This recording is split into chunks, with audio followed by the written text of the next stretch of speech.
It is a beautiful weather day in Nashville, Tennessee. Now, Tony Siragusa, you've been watching film on this undefeated Panthers team. Why are they playing so well? You know, Tom, Ron Rivera, the one thing he does is he keeps it simple. They have a great recipe for success. They play lights out physical defense. They establish a new line of scrimmage. They're all running to the ball. You're going to see that today. Offensively, they protect the ball. They're +6 in the turnover ratio, and they run the ball extremely well. The other factor is Cam Newton keeps the chains moving with his feet. You're going to have to go and contain them. Contain him if you're Tennessee. And we'll be checking in with Tony throughout the entire day. Mike Mularkey taking over for Ken Wisenhunt just last week, got the win in New Orleans. What a job Ron Rivera's done. I mean, it looked like he was on the brink of being fired 2 years ago. 40, 31, and 1. They've been to the playoffs in back-to-back years. Tennessee won the toss, and he is slammed down at the 17th.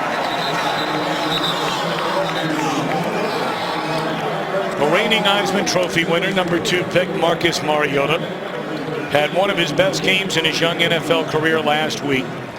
371 yards and 4 touchdowns in that overtime win. Looked very poised coming back. I think Mike Mularkey, the interim head coach, did a nice job in changing the offensive line to give him better protection, as well as how they did things, keeping the tight end in, chipping off with backs. They just don't want him getting hit any more than he's been hit this year.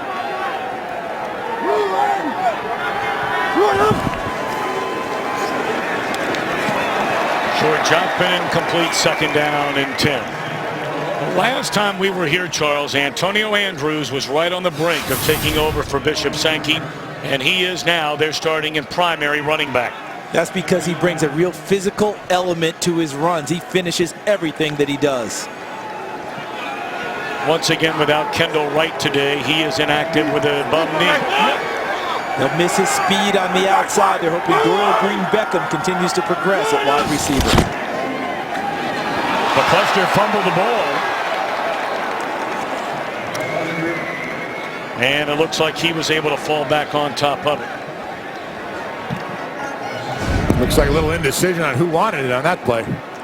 They're trying to decide, is he going to give it to him? Is he going to take it? He handed it to him, and Dexter McCluster didn't clamp down quick enough. Jared Allen, number 69, right there reading the play. And that's what made it hard. He was right in the face of both McCluster and Mariota and made it a difficult decision whether to give it off or take it away. They've lost 9 fumbles. They turned it over the 3rd most times in the NFL, 17 times on the year. Panthers showing blitz. Only a 4-man rush. Mariota running around and just throws it away. It'll be 3 and out. What a beautiful defensive possession, guys, for the Carolina Panthers. As Tom called it, everyone was up in the line of scrimmage and they all backed out. And look at them covering all the passing lanes. Where are you going to go with it? Nowhere for Marcus Mariota to throw the football to a guy wearing blue. Did the smart thing and threw it away, and now they have to punt it. Ted Ginn Jr. in his career has returned 4 punts for touchdowns, none this year. But he is dangerous anytime with a ball in his hands. And they just kick it out of bounds. See where they're going to spot it here. The 37-yard line. So here comes the first pick in the 2011 draft. And like Mariota, Heisman Trophy winner, can do it with his arm, can do it on the ground. 2 Pro Bowls, back-to-back trips to the playoffs for Cam Newton. I really don't think it's hyperbole to say he's the most unique quarterback we've seen maybe in this league because of the way they use him as a runner. Not as a flash and dash guy and get down, but as a true running back who will drop the shoulder to pick up additional yardage. He doesn't look like a quarterback out there either, or down here on the field, Charles. Like a linebacker. Yeah, 235. They say he's closer to 260 right now. This is Jonathan Stewart, who no longer has to share time with D'Angelo Williams in that backfield. Up front, they're still without their starting left guard, Andrew Norwell. He has missed back-to-back games. And really, after they lost Benjamin in training camp to the knee injury, they may not be household names, but a good receiving corps. and getting better all the time, led by the tight end, Greg Olsen, who's their primary receiver. Two tight ends here. Tolbert on 2nd and 1. Got bottled up and then picks up the first down to the 47-yard line. Make no mistake about it, Tennessee's record might be 2-6. But on defense, they have played good football. And look at the guys up front. Daquan Jones doesn't get the attention, but he's playing almost as well as Jarrell Casey, who's their Pro Bowl defensive end. The guys at the linebacker position, Wesley Woodyard is their leader.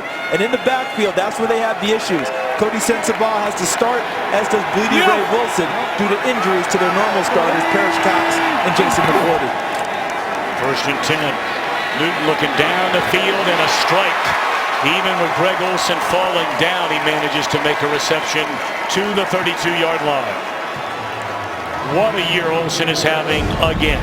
And he's going to do it all day long from different spots. This time he's in line as a normal tight end, what they call the Y position. And look at him just circle into an open spot. No one picks him up there. It just finds open grass, and Cam Newton delivers. 20-yard reception for Olsen. 38th catch of the year, and he'll add another one to it. Short of a first down to the 24-yard line. I'm eager to see this game, Tony, to see if Tennessee just says, you know something, Greg Olsen's your primary receiver. I'm going to double him all the time and make the guys outside wide beat me. Absolutely. I'll tell you what, on the last 3 plays, they brought pressure, 5 or even more. They're just having a hard time. The offensive line is really playing well for Carolina right now, stopping that penetration. You give a lot of credit to Amini Silatolu, number 66, who stepped in at left guard for the injured Andrew Norwell, as Tom talked about at the top.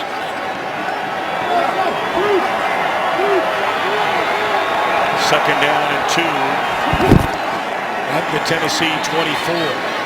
Spinning away from one tackle, and yet another is Stewart, but denied the first down. Woodyard the first one there to get him. And this is a spot on the field where Cam Newton becomes a primary ball carrier. Let's see if Carolina wants to go there, if they want to continue to run the big backs. They ran Tolbert on short yardage earlier today. Do they go there, or do they go ahead and use their number 1 weapon with the big number 1 on his shirt? 3rd down and 2.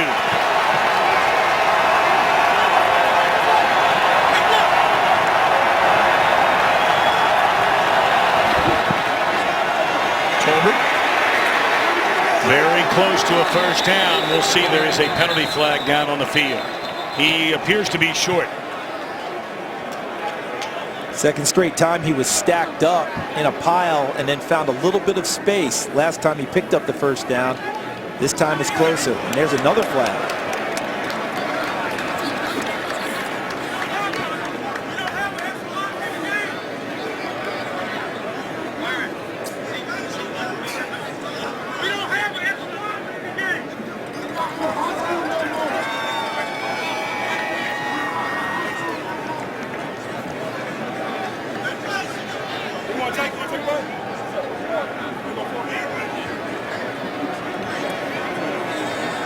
We got a few things sorted out. Illegal formation, number 74, offense. He was uncovered on the end of the line. It's a 5-yard penalty. It's still 3rd down. Well, I wonder where the second penalty was. I thought they might get Greg Olsen. It looked like he was in there arguing the call right from the start. Yeah, because we saw in the middle, there was just what you pointed out.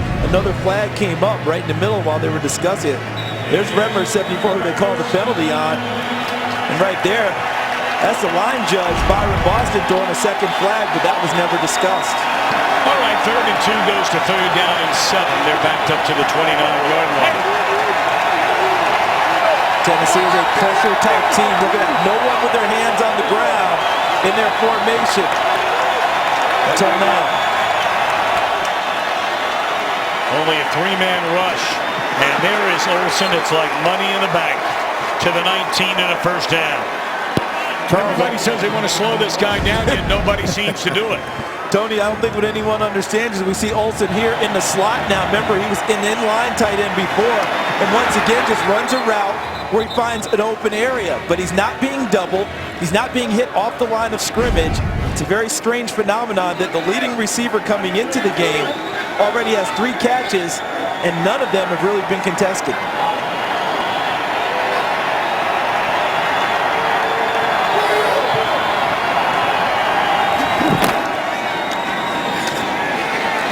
looking for running room, and he's to the 16-yard line, a gain of 3 on first down. Stewart taking center stage in the Panthers backfield after the release of D'Angelo Williams. Having a good year, closing in on 600 yards. And you look at him in the number of years he's been in the league, 8, and you wonder about a running back slowing down. But to your point, with all the carries he split with D'Angelo Williams, not as much mileage on him as there would be on a normal guy who's been a lead back.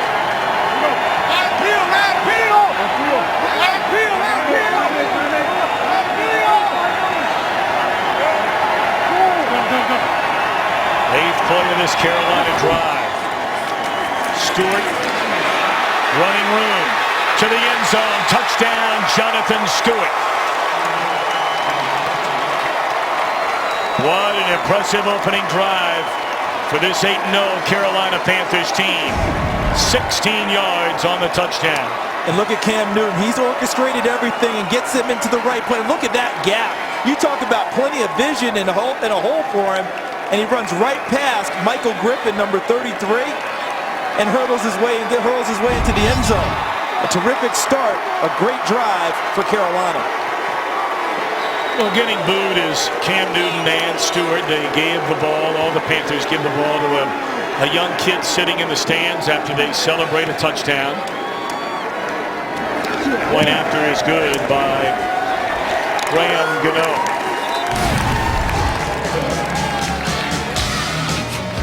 7-0 Carolina.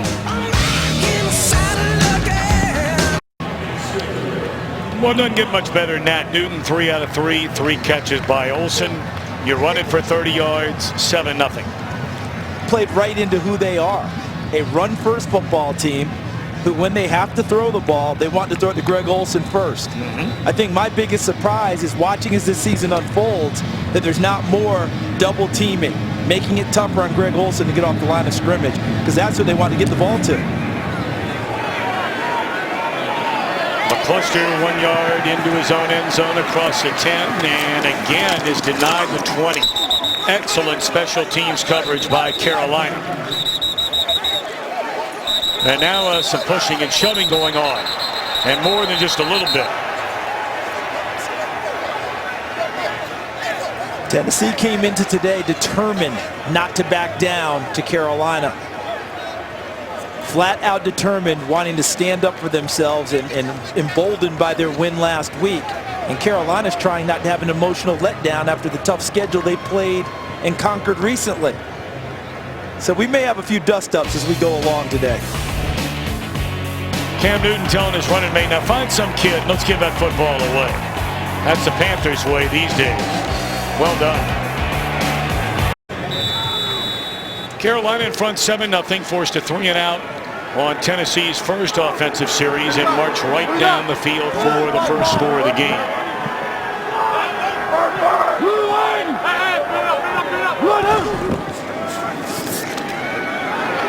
Kuechly right there to meet Andrews on first down. Tony had an interesting observation during our timeout a moment ago. Yeah, so what happened, the penalty before the touchdown, number 74, Mike Remmers, did not report eligible. So there was a penalty on the play. Actually, the Titans stopped Carolina. It would have been 4th down. Now, Walt Anderson went over and talked to Mike Mularkey. Mike Mularkey chose to go and make it 3rd and 7 instead of 3rd and 1. But that could have been the difference between a field goal and what we saw as a touchdown. So that could come back to haunt them. Yeah, been a 4th and 1 as opposed to 3rd and 7. They pitch it to McCluster, and oh my goodness. That is Shaq Thompson, the rookie #1 pick.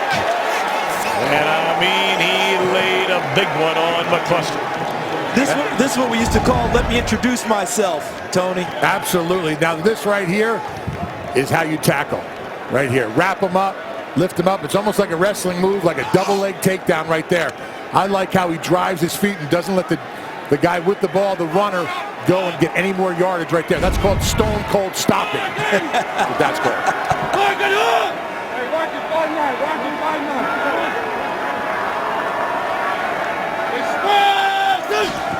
Third down and 13. Mariota delivers, and it's caught. Delaney Walker, a mighty fine tight end in his own right. And that is the first big play of the game for Tennessee. They pick up 22. Now, for both of these teams, their number one receiver is their tight end. And in this case, Tennessee chose to use Delanie Walker split out as a wide receiver, and he just ran a route just like one inside of Charles Peanut Tillman, number 31. Really accurate throw from Marcus Mariota. Big first down for Tennessee.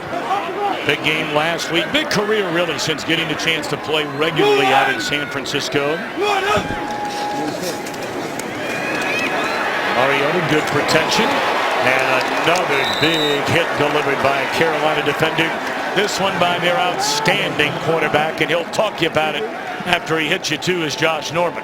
And already in this game, what we've seen, and Tony, to me, this team closes as well as anyone in the league on defense. Talk about Carolina. Yeah, that's why, you know, when you watch them on film, what really impressed me was how they play as a unit. The pressure up front, the man-to-man coverage. But when that ball is out, everybody is running to the ball. That's why they're +6 in turnovers.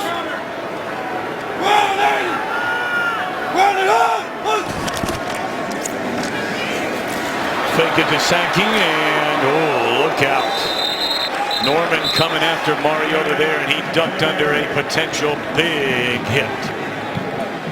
Fortunate there, because Josh Norman had him lined up, and Marcus Mariota, whose knee is progressively getting better, so we will see a little bit more quarterback run game. Watch Norman 24. See, because Mariota did not slide. He did not tell you he was going to slide and get the protection afforded. When you stay up like that and come in head first, you're still a runner, and you're subject to the big hits. Third down and 5.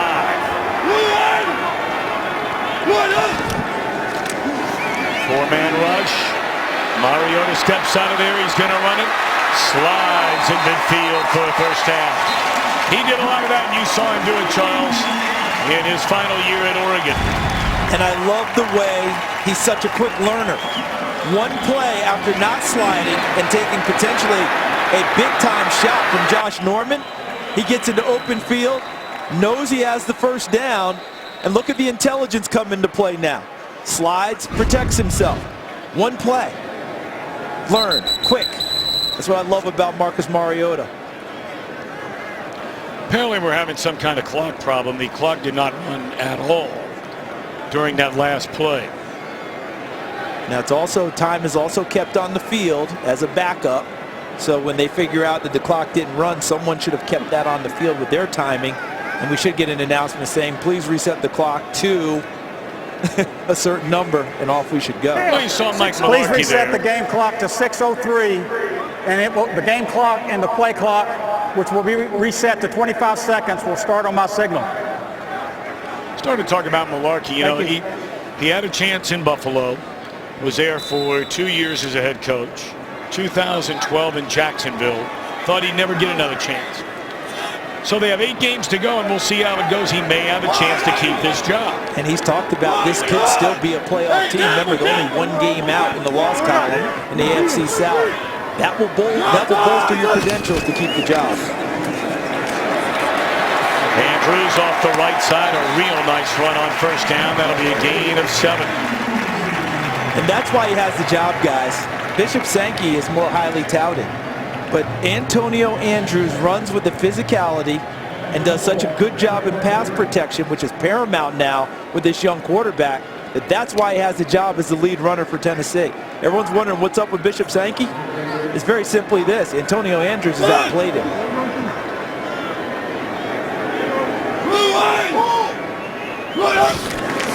It's a gain of 6, so second down and 4, and no running room this time. It'll bring up third down. Kuechly has his helmet ripped off, and he's going after, or is that Jared Allen? That is Allen. 69, not 59. Yeah, and he got into it with, it looks like, is that Supernall? No, it's 88. That was Craig Stevens. Check in quickly back in L.A. with Kurt. Up in the first quarter. Tom and Charles. And these tight ends can run nowadays, can't they? I mean, this is a whole different ball game. Third down, and it's caught. What a nice reception. And that's Anthony Fasano. He is a very underrated player. Been a good player in this league for a long time. It's hard. People may have forgotten he was a first-round draft pick of the Dallas Cowboys back in the day. So here's Fasano. He's just going to go into the flat here and Mariota finds it. But look at the nimbleness of Fasano. Pulls it down, runs up the sideline, and gains big-time additional yardage. Look at him reach out and catch it, turn and get upfield. If you're a defensive back, you don't want him running in your secondary. He's a big boy now. Not with a 10 to 12 yard head start. You certainly don't. 6'4", 255 coming your way. First down to 25, and again it's on the ground to McCluster, and along the sideline dives, waiting, touchdown.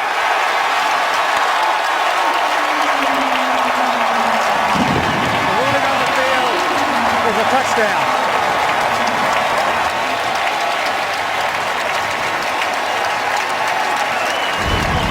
What a great second effort on this one, huh, Charles? Oh, tremendous, but watch the hole that's created here for Dexter McCluster.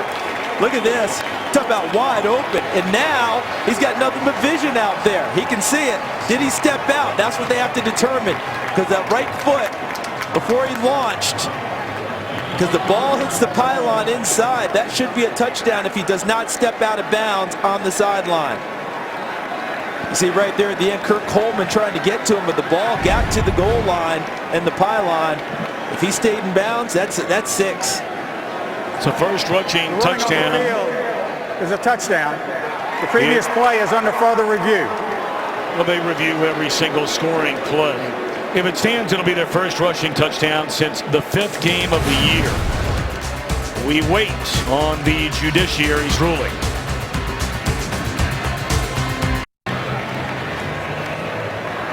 After reviewing the play, the ruling on the field stands. Touchdown. So a 25-yard touchdown run by Dexter McCluster. Yeah, and I think this is the right call. Let's take a look right here. There's McCluster. You still see green there with that blue and the white spat job. And then he dives and the ball hits the pylon and gets in. And watch, look to the right of your screen behind the play with Dexter McCluster. You'll see an official come into play. I saw his shoulder there. It was Byron Boston, the line judge. He was right there. No reason to turn that one over.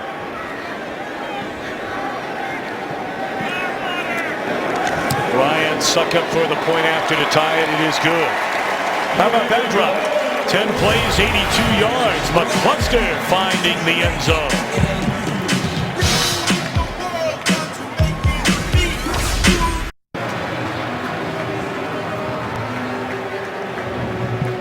Ten plays, 82 yards, nearly 5 minutes. You don't see many of those kind of drives against this Carolina defense. No, you don't. And the key to me on that drive, third down.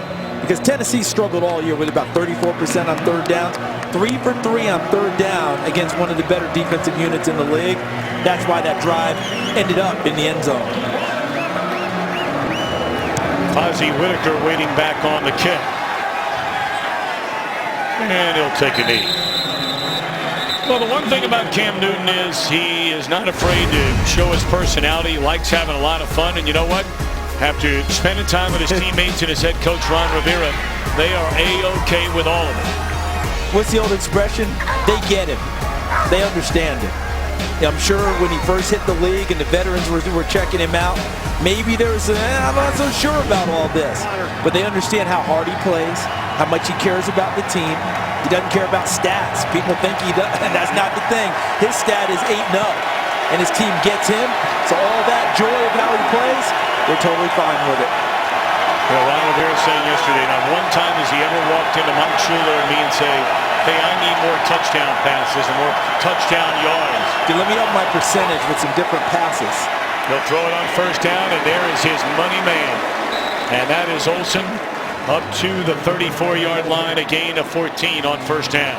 This just does not make sense to me that Greg Olsen gets such easy releases into the secondary. It's not like this is a Phantom Raider showing up today, and hey, let's throw the ball to Olsen. They've been doing it all year as the primary guy, and he's getting 3 releases in the secondary and running his routes and getting open. Olsen is 135th consecutive game. Only Jason Witten has a longer consecutive game streak at tight end. Newton, somebody else will catch one besides Witten. Corey Brown in his second year out of Ohio State. And what helps them, since they're a run-first team, over 50% of their plays are running plays, is the ability to throw the ball deep when they want to. Get people up close. Corey Brown gives them speed out wide, as does Ted Ginn Jr. to take the shots downfield. They keep a defense loose.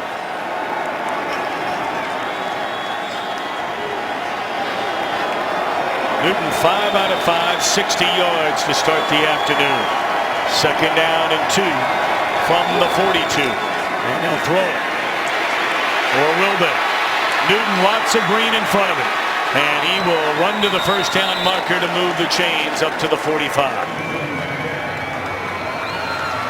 Or, by the way, that means first down. I was out last night taking a walk after our meeting, and coming down the street and encountered some fans walking with my son. And you see Cam, good vision, understands where the first down marker is. And a person was going by and someone said, "Go Titans." And a person from Carolina turned and gave him the Cam Newton first down signal. So don't say he doesn't pull it out there. He pulled it off pretty well. Down the middle of the field, and the reception is made by the rookie out of Michigan, Darren Funchess.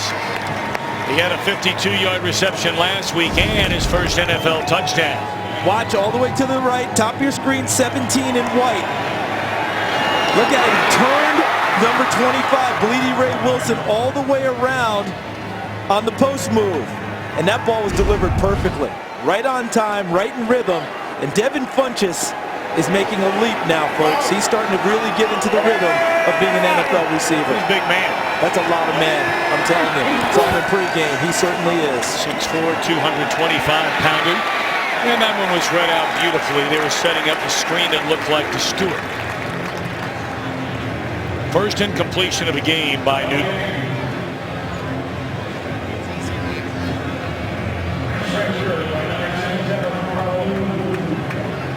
Down on the field in pregame and had a chance to talk with Devin Funchess a little bit. And he said his goal for the rest of the way is to play to that 6'4", 225 all the time. Because if he does that, he's got a chance to be a dangerous receiver. Ineligible downfield, number 70 on the offense, prior to the pass being thrown. 5-yard penalty, still second down. Well, that came rather late. Yeah, they had.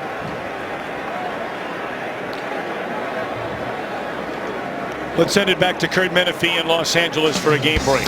All right, the Philadelphia Eagles have won 3 of their last 4, and they're rolling already against Miami. Ryan Matthews, little 1-yard score. Still in the first quarter, they're up 16-3 on top of the Dolphins. Tom, Charles, and Deuce. Thanks, Kurt. At NFC East, who wants to seize it and take it? Yep. Philadelphia, so definitely putting their hand up saying they want a piece of it. Stewart on first down. And it's Williamson staying with the play and runs him out of bounds at the 35-yard line.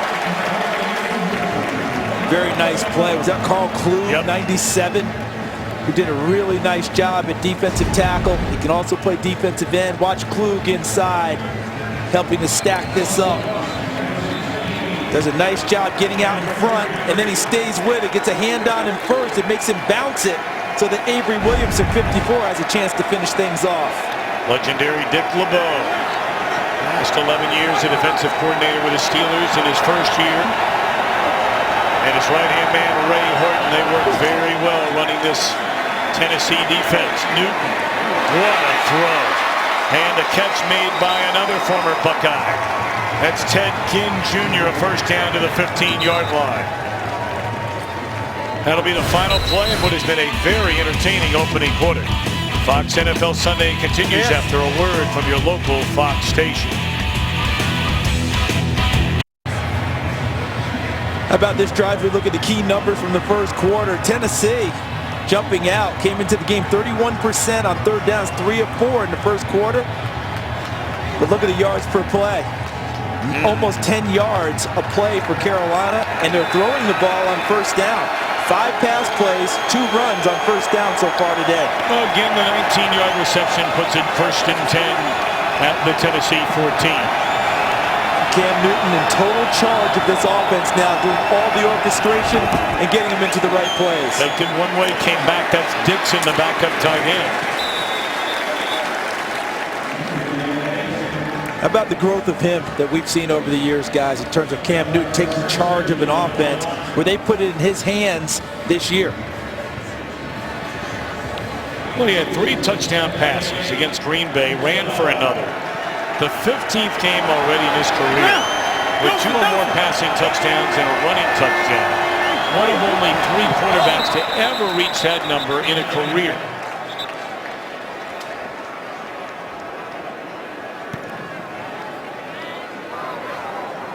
Encroachment, number 96, defense.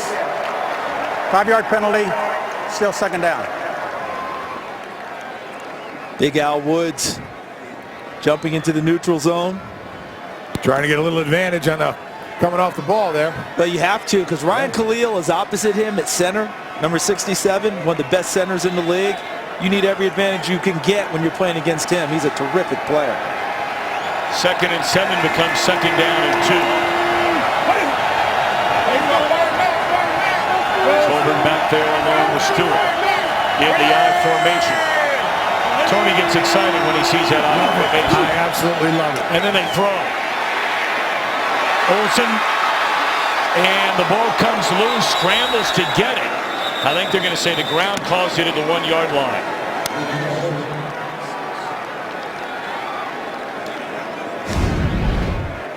Olsen again in line as a tight end, and another free release. No one chips him when he comes across the middle. Tony, if you're a defensive coordinator, would you not think maybe that Greg Olsen is a key part of their offense? I mean, when you go all week and you run scout team and you have the guy on the other, on your scout team with 88, you got to put lights on this guy, because you need to find him. The secondary has to go and take him into consideration. He's a huge part of this offense. Extra offensive lineman, 2 tight ends, I formation. And again, they're going to throw it. And in the end zone, it is Dixon for the touchdown. His first of the year. Tell you what, man, Cam Newton is having some kind of game. 10 out of 10, and now they're going to find a youngster in the stands. Ed Dixon. Look at that little man. Oh, that young lady he gave it to. Very nice. And it's the continued orchestration by Cam Newton, not only of the offense, but of the touchdown celebrations. He gets there and makes sure the guys give the ball to someone, and he points it out. Hey, make sure it's a little kid. Let's make them happy today. I'll tell you what, the Titans secondary is making it nice and easy for this Panthers team to go down the field. The secondary really needs to get it together. Got guys running wide open in the secondary. Point after good. Well, Charles, you have your son this week. Tony, why don't you bring your son? I'll bring mine too. We'll put him in a 4 corners in Charlotte next week. And maybe we hit the lottery with 4 balls walking out of it.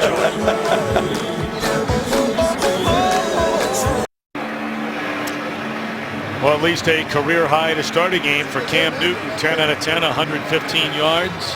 Touchdown to Dixon a moment ago. Tell you what, this young man is so impressive. I don't know why it was, Charles. It seems like when he first came in the league, you hear people talk about him. He's fake. It's a. Yep. I remember that very well. A lot of that kind of talk. That all goes away when you win, guys. Sure does. Real quick. And he has matured. Yes, he has. Talked about his love for children a long time with us yesterday, and he's making sure all his teammates are giving footballs away to kids. It's good stuff. It's a big league place right there, the Country Music Hall of Fame in downtown Nashville. Man, in Ryman Auditorium, before you got to the Hall of Fame, you played Ryman, you'd made it. No doubt about it. All right, 14-7 game, back on offense after a touchdown drive the last time they had the football. Mariota and the Titans. And how about the last series of 3rd down? Tennessee had to convert. Marcus Mariota with his arm to Delaney Walker. Big pickup. Then he goes with his legs. No one open. Picks it up there. And this pass out into the flat to Anthony Fasano. And he picks up additional yardage after the catch.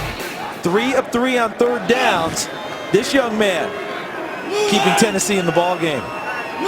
3 of 4 overall after that opening drive. Went 3 and out. Cluster the touchdown.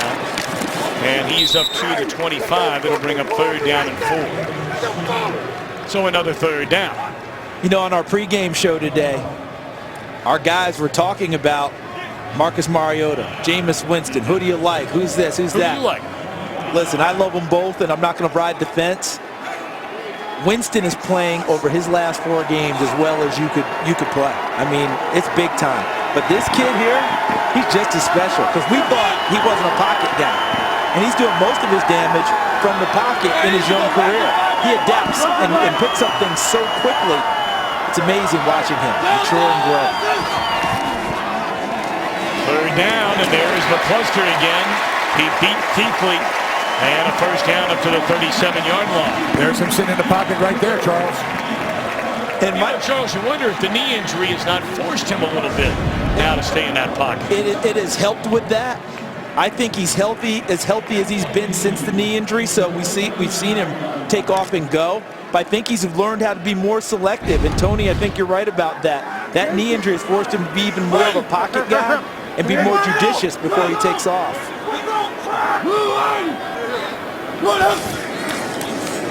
Fake it one way, roll the other, and dump it off to the fullback, Charleston Fowler, the rookie out of Alabama.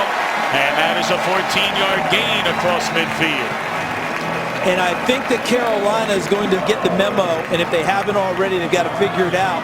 They know that Mariota hurt the knee a few weeks ago, but he has enough mobility now to do what he wants. We've seen it already. The way he takes off and goes, it looks very similar to what I remember at Oregon and early this season.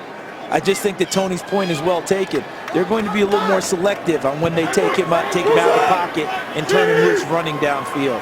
Down here on that field, he has that extra gear when he kicks it in, man. I'll tell you, he can move. Good protection here. Wide open is Delaney Walker to the 32. Well, in the first 7 games of the year, Titan quarterbacks were sacked 28 times. Mariota was not sacked at all last week. And here's Delaney Walker, who's been a great target for him. And he gets a little bit of a free release himself into the secondary. Shaq Thompson had a chance to really put some hands on him, doesn't do it very well. And here's Mariota delivering, takes the hit afterwards, but still stands in there and throws another strike.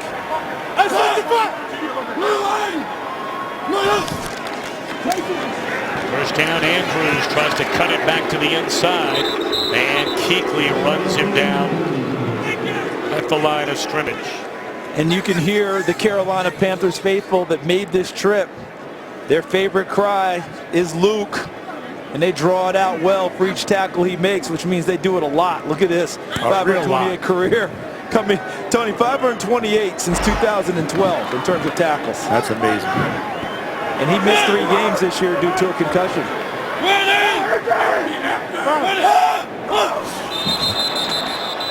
Looked like movement on the right side by Byron Bell, the former Panther. Ball start, number 76, offense. 5-yard penalty, still 2nd down. Kurt, thank you very much. Little delay, and this is Bishop Sankey. They remember he was the 2nd-round pick a year ago, the first running back taken in last year's draft. That's his first carry, guys, in 3 games. They like what Antonio Andrews brings them in terms of physicality running the football, as well as terrific pass protection, because their #1 goal now is keep Marcus Mariota upright and not hit as much. Sankey has to start competing for his job and run with a little more physicality inside. That's what they want to see from him, as well as pass protection. That's been a bugaboo for him. So now a 3rd down and 11.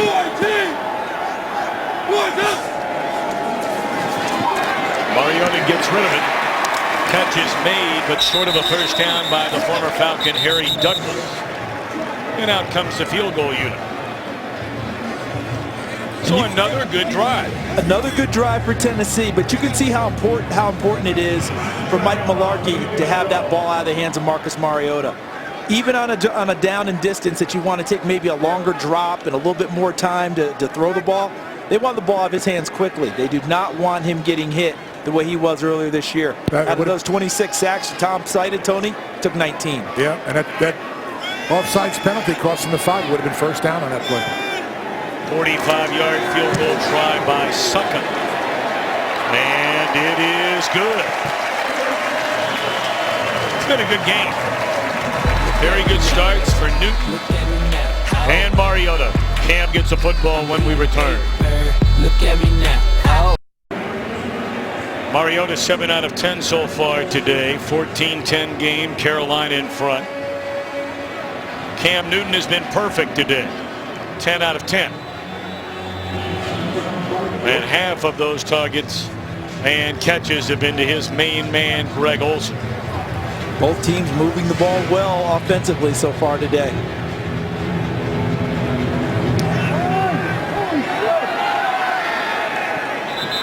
Carolina ball at the 20-yard line. And Tony, when I say free release for Greg Olsen, that's all we've seen all day.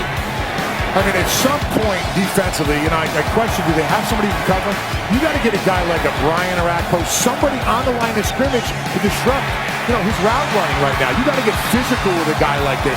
If you let Olsen run free like that, you're going to have a long day. The points are just going to go and accumulate. You're just going to have no shot. You need to get physical with him. See, I think that's the main point. You've got to do something like that because just covering him is going to be difficult in and of itself.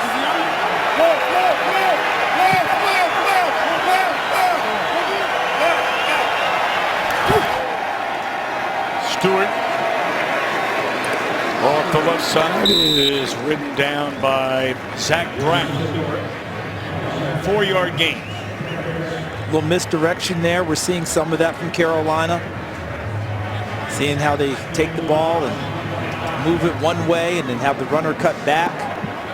Mike Mularkey called it a little bit of wing T elements, wing T offense. So you got to be sound and disciplined. And if you do that on defense, the ball will find you.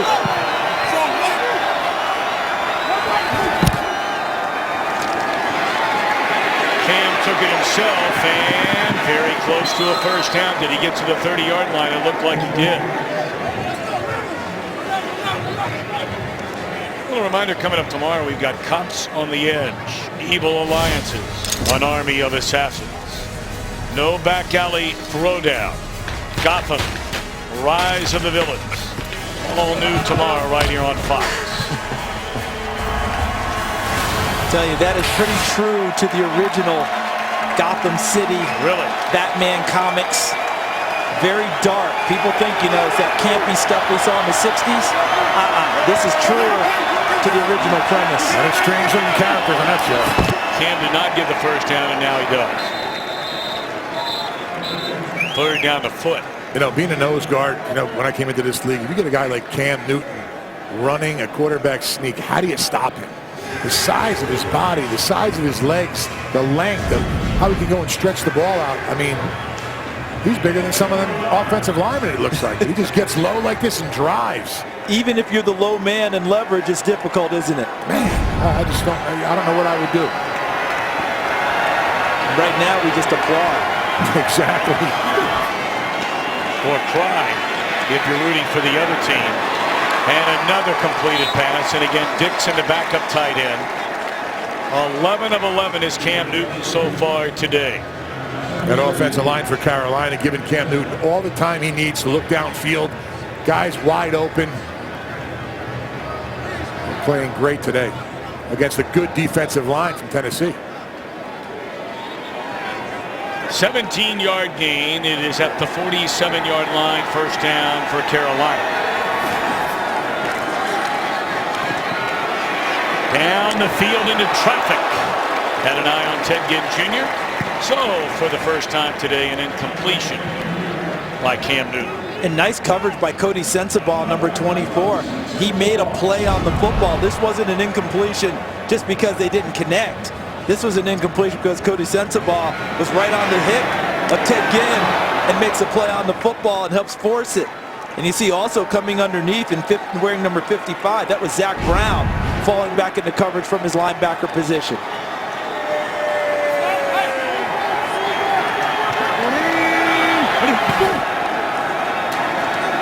Stewart looking for running room and just not much here. A gain of 2. It'll bring up third down and 8. Clock winding down under 5.5 until halftime.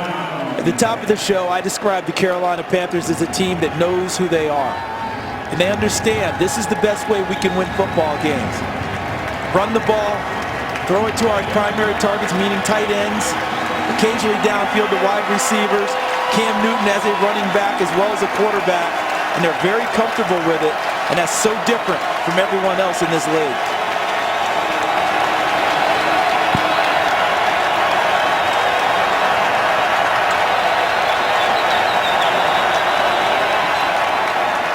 Timeout. This is the first charged timeout, Carolina. So a 3rd and 8 upcoming with 4:53 to play until halftime. Panthers lead by 4. Carolina leads, under 5 to go until halftime. 3rd down and 8 from midfield. Blitz coming.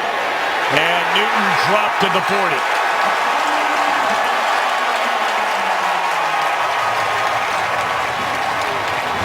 Stafford on the safety blitz. Yes, watch coming. I think he's right here. I believe this is Stafford right in the middle. And yes, he gets a free run at the quarterback. And the reason it was a free run, everyone else on the team did their job and their responsibilities in executing the blitz. Not everyone is designed to get home to the quarterback. Sometimes you're just supposed to eat up blockers.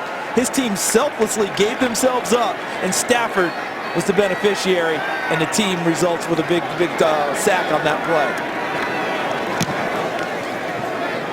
First time we've seen Brad Nortman today, and his punt a fair catch at the 12-yard line. Carolina at 8-0 already, a 2.5-game lead over Atlanta, who is off this week. And you know, we talk about Tennessee at 2-6, but not out of it. Everybody under 500 in the AFC South. Just one game out in the loss column is Tennessee, and for Carolina, they're not home free yet. They still have 2 games with Atlanta down the stretch, so this is a vital game for them as well. And another game to play in New Orleans. First down, Delaney Walker up to the 28-yard line. Titans have all 3 timeouts and a 2-minute warning. They always say a tight end is a young quarterback's best friend. I think a tight end's any quarterback's best friend. Easy throws, good sight lines. Get the ball in their hands quickly and out of your hands quickly to avoid the rush. Well, there's such big targets in that open field. I mean, you know, size-wise, I mean, they just shout out right to you.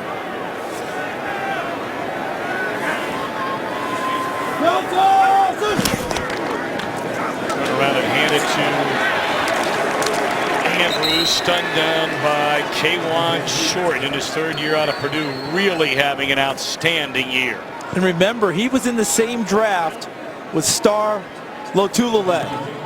And Lotulelei was the 1st-round pick, but Short has really jumped things up early.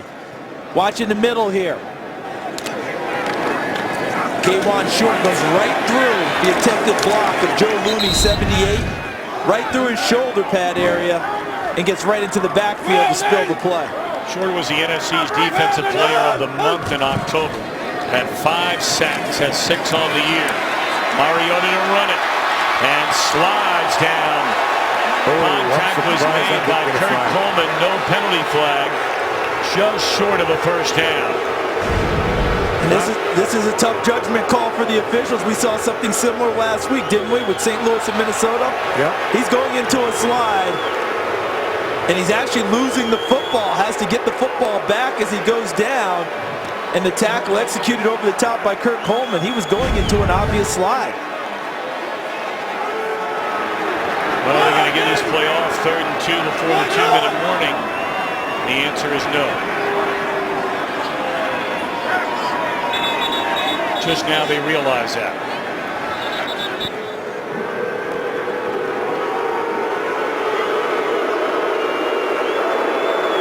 This is a 2-minute warning. Crowd really upset. This was not a 15-yarder on Kurt Coleman.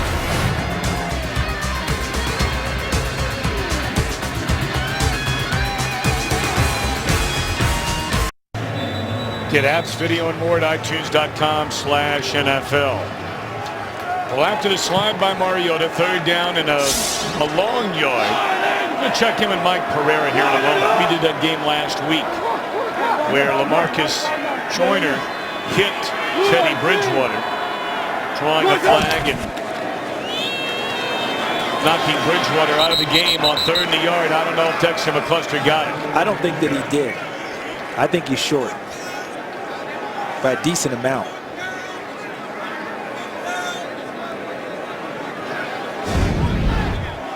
I mean, normally in 3rd and short, you're not running your scat back into the teeth of the defense. Normally that's an Antonio Andrews type of a carry, but they gave it to McCluster, and I thought Carolina stacked that up very well. I can't wait to see where the actual spot was and where it is on the chains, but I thought he was short by a decent amount. Now the yellow line is unofficial that we have here on Fox, so. Good call on that one, but see that? Short. Yep, but it's pretty close, right, guys? You have to punt this. 1:44 to go. Carolina will get it back. 2 timeouts remaining. Hey, Mike Pereira, I want to join you back in Los Angeles. You know, just looking at those 2 plays. And I'm sure Mike Mularkey was asking the same thing a moment ago. Did you think that was a play that should have drawn a flag?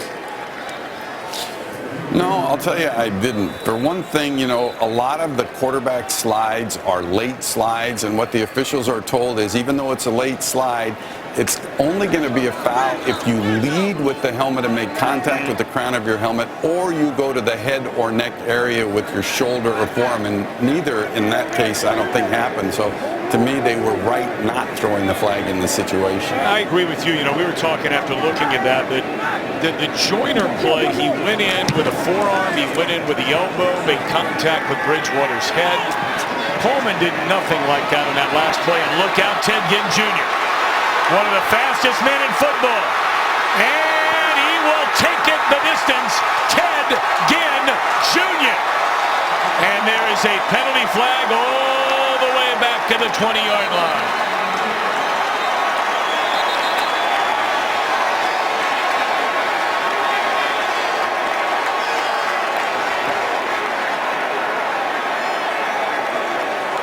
That may take away an 87-yard punt return for a touchdown. It would be the 5th in Ted Ginn Jr.'s career. During the return, illegal block in the back, number 14, receiving team. Joe Webb. 10-yard penalty from the spot of the foul. First down, Carolina. And Joe Webb's been having a sensational season as a special teams player. One of the top vote getters for the Pro Bowl already. And he just wiped away a punt return for a touchdown. Let's take a look here. And to the right of your screen was where the play occurred. And we'll see if we can get it here. Coming back to the right of your screen, coming back right back at you. Right there. Yep. And he was nowhere near the ball carrier. How many times did we see that in the course of a game?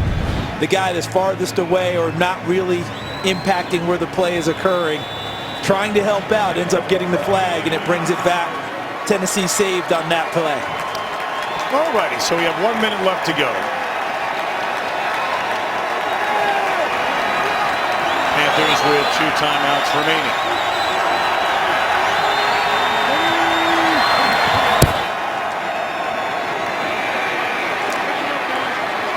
Stewart for a gain of 2, and coming up at halftime, how about it, Kurt Menefee?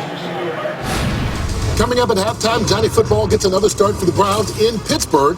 The Eagles host the Dolphins and hope to keep pace in the NFC East. We've got all that and a lot more, so stick around. How's that, TB? No, that's not good. America wants more me. You should know that by now, Mark. How about TB in mission control, letting them know more of me is a good thing.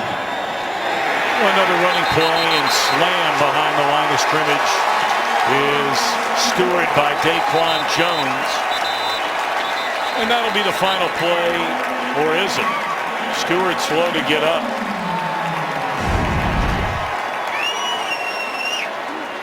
Daquan Jones to the top of your screen, wasn't even blocked. And hey, listen, I wasn't the greatest player in the world, but you know what my coaches always told me? An unblocked player ought to be a pretty good player on defense. All right, you ought to be able to make a play or two. All right, and Daquan Jones is having a very nice season quietly. Jarrell Casey is their headliner on the defensive line, but Daquan Jones is playing almost as well as Casey. who's playing at maybe a Pro Bowl level. Well, Tennessee took a timeout. They have 2 remaining. So listen, they run a play here. You're going to force them to punt. Who knows? Listen, we just saw Carolina bring back a punt return. So if you're Tennessee, if you can stop them here, force them to punt it, maybe they can give them a dose of their own medicine and make it stand up. 2-6, you want to play aggressively. Yeah, as you pointed out, they're only a game out in the loss column in their division. And Mike Mularkey has said, we haven't quit talking about the playoffs around here. There's no reason to do that. So let's go out and play and see what happens.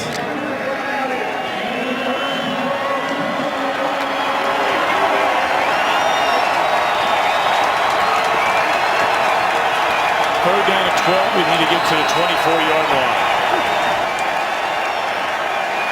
Fake one way, fake the other way. Olsen a catch. Looking for running room and just none there. Shot down to the 5. Timeout. 12 seconds remain. Greg Olsen was trying to make a play, Tony, and almost ran himself into a horrible situation. Yeah, he was, they did a great job, Tennessee, of rallying the troops and coming back and swarming to the ball, and there was nowhere for Greg Olsen to go. In this situation right here, I wouldn't be surprised if they go after this and try to go and block this one, guys.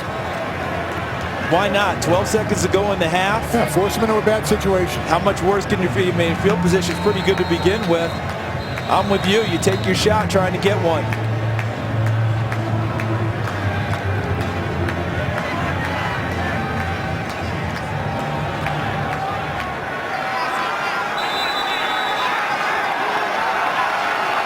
So Brad Nortman out of his own end zone.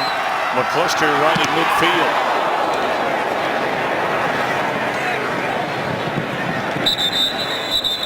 Four seconds left.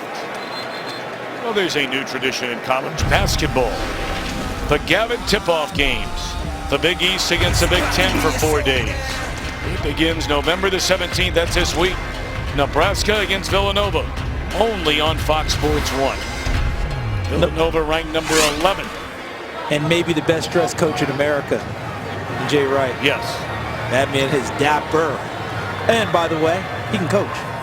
Yes. Good program he's got going on. And tip of the cap to Big Daddy Dave Gavitt. They're playing these games in his honor, the creator of the Big East Conference. Well, you really only have time here for a Hail Mary unless, of course, you play for Arkansas. Then you can just flip it around about a half a dozen times. Or Miami. Let's see if they can get Dorial Green Beckham down there and maybe throw it up in his direction. Now just throws it away, and that is going to end the first half. An entertaining first half. Carolina 14, Tennessee 10. We now go to Kurt Menefee and the gang standing by in Los Angeles for the Visa halftime, which begins right now.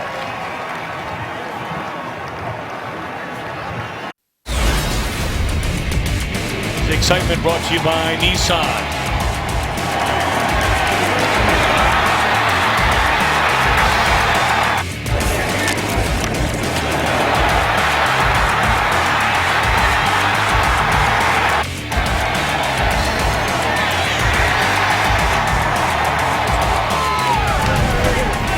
And that was today's excitement brought to you by Nissan, and we're in Nissan Stadium here in Nashville. And welcome to the broadcast booth, Mr. Davis. We figured this had a chance to be a pretty good game.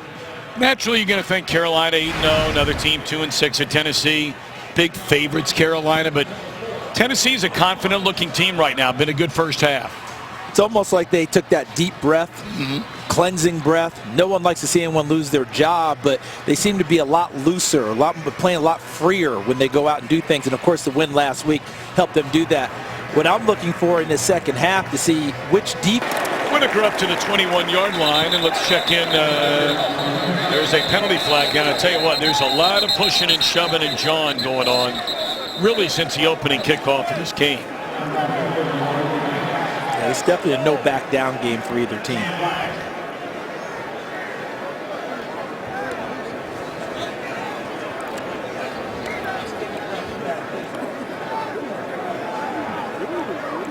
During the return, holding number 56, receiving team, After this is to the goal from the end of the run, first down. Second Correction, 10 downstairs yard with Tony Siragusa. from the end of the run, Thanks, Tom. first I down. had an opportunity to talk to both coaches. Coach Mike Malarkey. When I spoke to him, he said, we need to do a better job in this secondary with our coverage. Too many guys running wide open. We have to believe we're in the same situation we were last week. Someone just needs to come up, and we need to make a big play here in the second half. Ron Rivera, I asked him, what didn't he get accomplished in the first half? He said, we called a couple blitzes. We need to go and get that done. When we call a blitz, it's got to be a big play. We can't give them life, and we need to do a better job of Mariota. We got to keep him contained in the pocket. He's too much of a big play threat. Well, both quarterbacks were very, very good in the opening stanza. Mariota 8 of 12. Newton, you see 12 out of 13 with a touchdown. And on first down, Stewart, who had a very quiet opening half. It'll be a gain of 3 on first down. And some of the numbers, anything jump out at you, Mr. Davis? As I take a look at third downs for the Tennessee Titans, 4 of 7. That's huge for them. When I look over for for Carolina, nothing in particular jumps out, but 44 rush yards. Okay, normally this is a team that's going to average about 130 yards a game or so. So when they run the football, they're not getting what they normally get. They average 142 per game. Yeah, they're the #1 rushing team in the NFL so far. They've gone 19 straight games with over 100 yards rushing. And short of a first down is Stewart up to the 20-yard line. Take a look, Cam Newton, a terrific first half throwing the football. 1 point was 12 for 12 before last incompletion. And Greg Olsen, running unencumbered into the secondary, had a big first half. 2 extra offensive linemen, 2 tight ends check in for Carolina on this 3rd and 1. Norris Searcy has been active from the secondary position, 4 tackles in the first half. And again, they're without starting corners McCourty and Cox. 3rd down, Tolbert gets leveled by Williamson, but it looked like he had enough for a first down. You get a guy like Tolbert, you got to gang tackle him. One guy's not taking him down. One guy can't wrap his arms around Mike Tolbert. No, It's true. it's like trying to tackle a piano. I mean, look at it. And they did a nice job, as you point out, Tony, having more than one person there, but he got enough for the first down before they were able to do so. Tolbert's a nice, solid player. Been to the Pro Bowl as a fullback, Yep. 2013.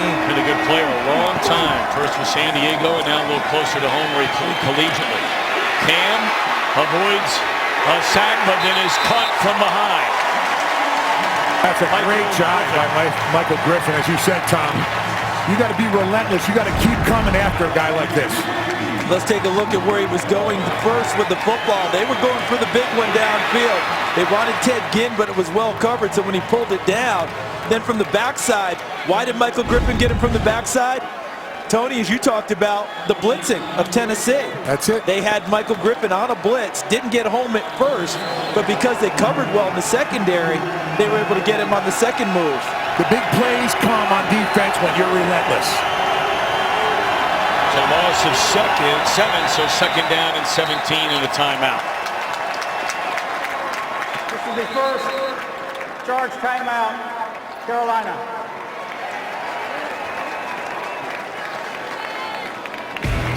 They'll take a timeout. We will do the same just underway in the 3rd quarter. The Hillsboro Burros advancing to the 3rd round of a Tennessee 5A playoffs. Fred Clayton, their head coach. Up next, Independence, and we thank Paul Jones. No problem finding a receiver on that team with those shirts, huh, guys? I've got a bunch of construction guys out there. Very nice. 2nd down, 17. Newton in trouble. And he can run it. Run out of bounds at the 15-yard line. But I'll tell you what, the pressure is really starting to get there, isn't it? Yes, it is. Dick LeBeau said, you know what, we're going to put some pressure here in the second half. And it's tough to get this guy down, though, Charles. It is tough to get him down, but they're flushing him faster and making him have to make decisions, and receivers have to change their routes to try and get open. Wesley Woodyard chased him out before he had any chance to get set up and find anyone downfield. And you want him to escape to that side, his left side, so he's not able to throw the ball downfield. 3rd and 18. And Newton sacked at the 7. Brian Orakpo, he had 2 a week ago, and that's his 6th of the year. And let's go back to what Tony told us at halftime. What did they say that they needed a better job of, Tony? Mike Mularkey, they said they needed better job coverage in the secondary. Well, they got it on the last 2 plays because Cam Newton didn't have a chance to find anyone. He said we're in the same situation we were last week. Someone's got to come up with the big plays. And obviously on this drive, his defense came up with some big plays. Covered it, and Orakpo got home for a sack. So Carolina scored touchdowns on its first 2 drives. They have done nothing since then, and look at that roll. That's like Dexter McCluster down the sideline. Did not step out of bounds. Sometimes it's better to be lucky than good, guys. Amen to that, brother. Amen to that.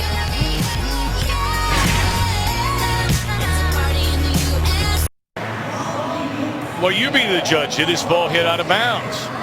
It certainly looks like you could have a case that it did right there. See the ball, but Laird Hayes, the official, was right on the sideline staring it down. He had the best view, and he determined that the ball stayed in bounds. And boy, how big was that for Carolina's defense to pick up the additional 20 yards. All right, first possession of this half for Mariota. First down throw right on the money. And a gain of 7 on first down. Catch made by Justin Hunter. When Justin Hunter caught that ball, it was like a pitch from down here on the field, man. You heard boom. And you know, the thing that was probably really underestimated about Marcus Mariota coming out of college was his accuracy. We all talked about it because his numbers were incredible, but a lot of that was attributed to the Oregon offense and how many guys were wide open when he threw the football. He's an extremely accurate thrower, even in traffic. Gain of 8, second down and 2. And Andrews will find a little seam and a crease to pick up the first down up to the 41.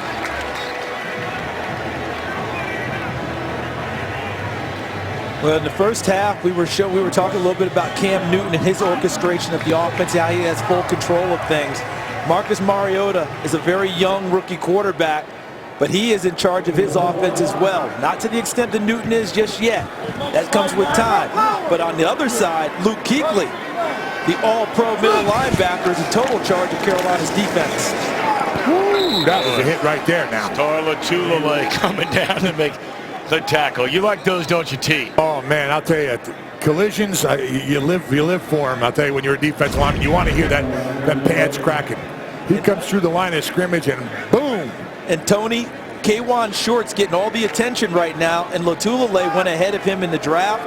You think there's a little healthy competition from Lotulelei right now? And nothing better than a little competition, John. Wanting to catch up to his line mate. That's right. Well, he's been slowed down by a foot injury so far this year. And what a play that is by A.J. Klein. He was a man who filled in for Kuechly when he had the concussion in week 1. And Ron Rivera really likes the way this young man out of Iowa State is playing in his 3rd year. And he's filled in so well that eventually Ron Rivera said, you need to be a captain. I'm elevating you because you played to that level, because he also helped fill the gap with Charles Johnson getting hurt while Jared Allen was getting acclimated after the trade over from Chicago. And by the way, they're hoping to get Johnson back. He's due to come back Thanksgiving against Dallas. He paid his way to come here on this trip. He's not allowed to fly with the team. Mariota just throws it up there, and it is intercepted. Now there was a rookie mistake by Mariota, and Coleman makes him pay. With a secondary like that, you can't just toss it up like that. And you know something? I think it was 2 rookie mistakes, guys. Mariota with the throw. And look, Dorial Green-Beckham doesn't make enough of a play on the football to help out his quarterback. Interception results. Well, Mariota's rookie thrown into the ring of fire here in Nashville, Tennessee. I think when he was throwing that one, he was trying to get it to Jackson. Didn't quite get it there. But he heard the train of cut. Oh, we're going to retire the 3 of us for that one. Well, if we don't get one from Cruella DeVille and Mufasa from last week, then nothing will. Stewart Run down by Avery Williamson. That's a nice play by the Tennessee linebacker. Tennessee defense is really having a strong half, but on this last interception, I think it was a combination of things. If Marcus Mariota is trying to get rid of the football and just trying to throw it out of bounds, he's got to put more mustard on it. But I think he was trying to give his young receiver a chance to make a play on the football. Doyle Green-Beckham is 6'5", almost 240 pounds. And he put it up in the air, and Doyle Green-Beckham didn't go get it the way he needs to. So 2 rookie mistakes on that play turned into a turnover for Carolina. Second down and 12. Ginn caught it at the 48-yard line. It'll bring up third down and 5. We talked about Carolina got off to a great start. Back-to-back impressive touchdown drives. Very quiet ever since. Ever since, and then you saw it.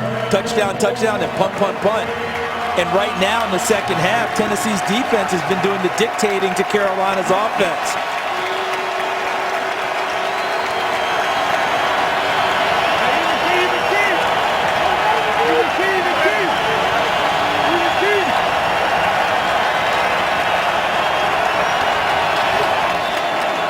Blitz coming again. Newton throws, and that is a first down. They convert on the catch by Ginn right at the yard marker. And a good job by Ted Ginn. You see this? You see the bunch formation over here, okay? And then the breakout. Ginn runs the shortest route and gets to the sideline, but understood where the sticks were. That's a veteran receiver. He gets a lot of criticism for drops, and rightly so, too many. But as a veteran move, understanding where the first down line was and getting his team exactly that. Ginn has found a home in Carolina. Had a really good year 2 years ago.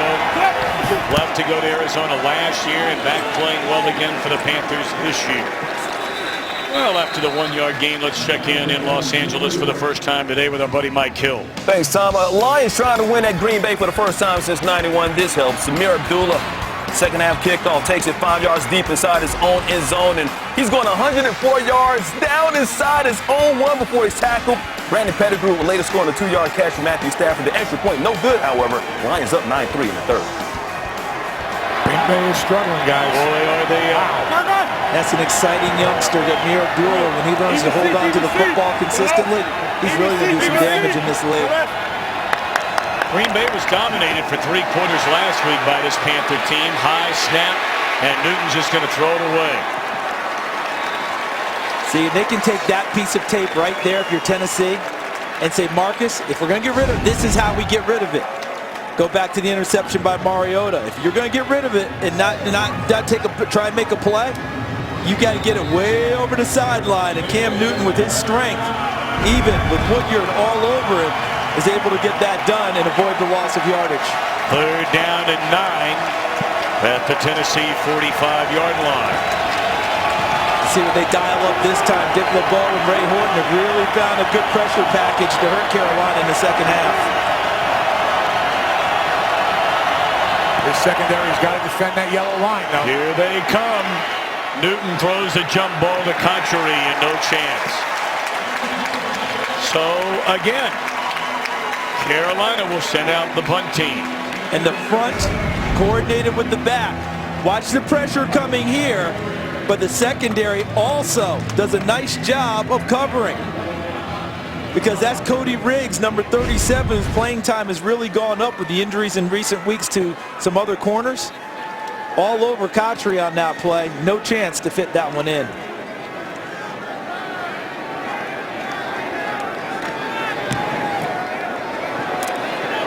Fair catch. Handled by McCluster at the 11-yard line. Sun-beaten Carolina team making the trip into Nashville. And so far, only a 4-point lead.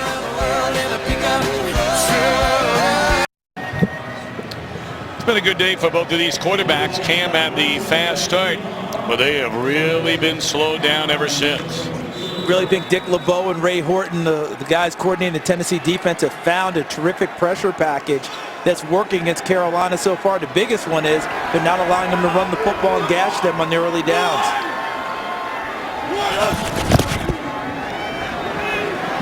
Mariota, first down throw, catch made by Hunter in his third year out of Tennessee.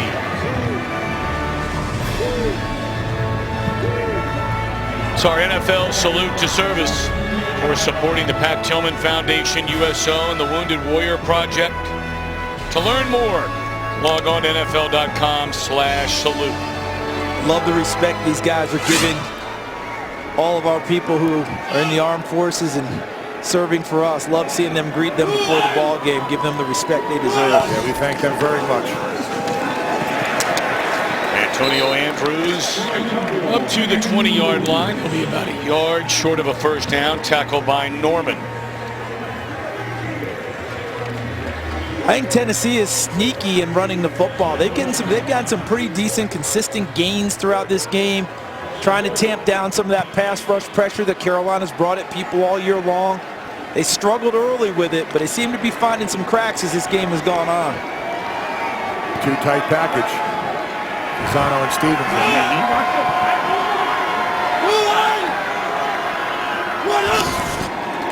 They throw it. And it is dropped wide open by Fasano, who generally is as sure-handed as they come. I think he saw so much open space that he tried to go before he secured the catch. Things happened really quickly, but he sees Kurt Coleman coming at him, and I think he was thinking about the move he was going to have to put on Coleman to get upfield, and did secure the catch. Very unusual for Anthony Fasano.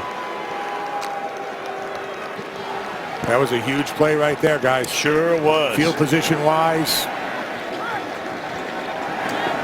So now again to return 187 yards for a touchdown, but it was called back because of a penalty from the 27-yard line.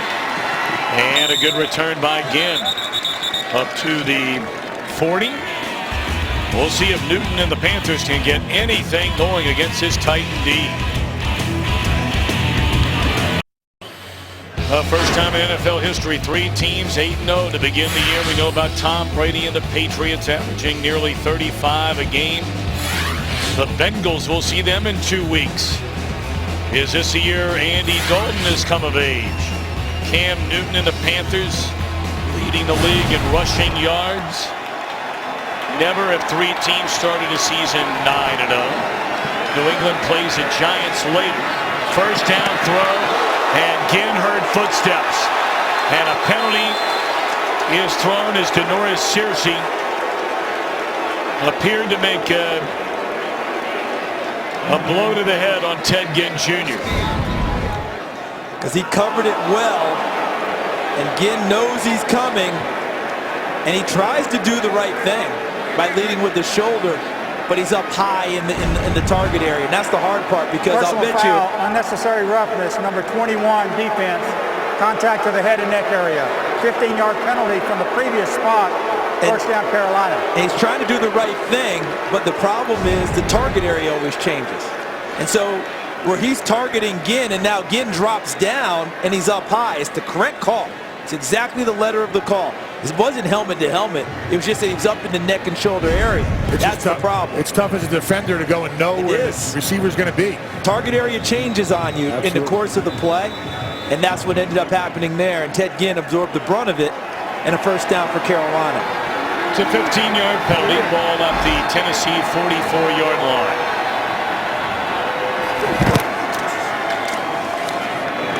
Right back down the middle of the field, and this time it's Funchess. And that's a first down to the 30. I think they've realized, Carolina, that the weakness of this team for the Tennessee Titans is their defensive secondary. And I think that's what they're going to start attacking, because obviously they tried to come out and establish the run. They're not getting that done with the front 7 of Tennessee, but they're just going to go and try to attack that secondary. Prior to this drive, 27 yards on 22 plays. The last 4 drives for Carolina, to your point, Tony.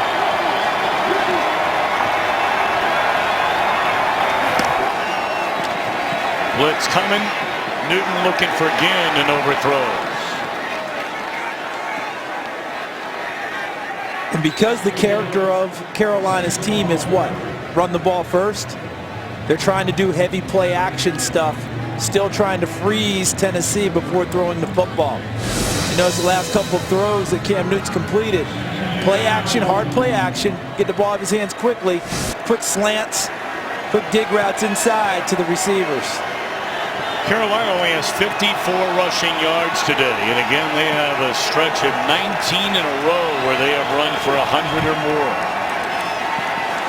Newton, long throw, and there again, boy, that is some kind of cannon.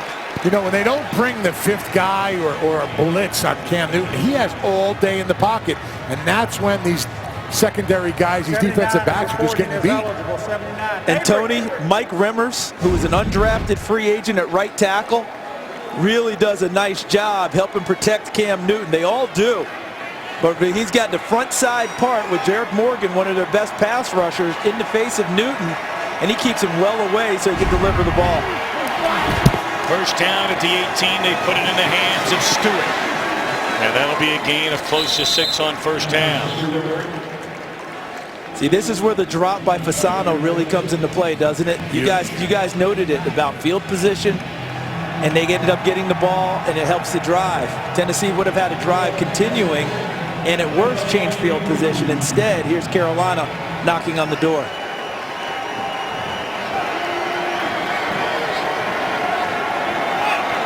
They just haven't run Cam Newton on very many called quarterback runs today. I wonder if they're just trying to keep the number of hits on him down. As soon as you say that, he fakes the give, and then a penalty flag comes down in the backfield. Casey, the first one there.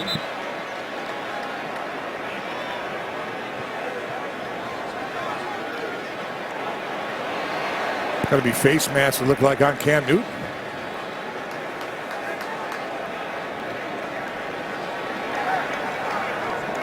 Personal foul, face mask, number 1, offense.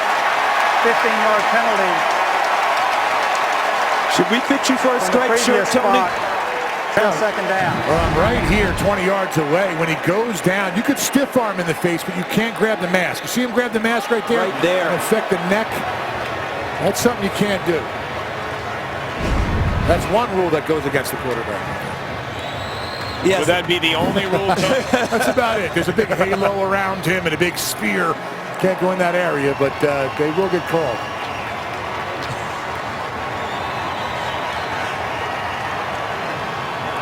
Good eyes on that play, Tony, to catch that one, and a great shot from our great crew catching it. You see Cam Newton, you're right, getting the stiff arm, but he did totally twist the mask of Jarrell Casey.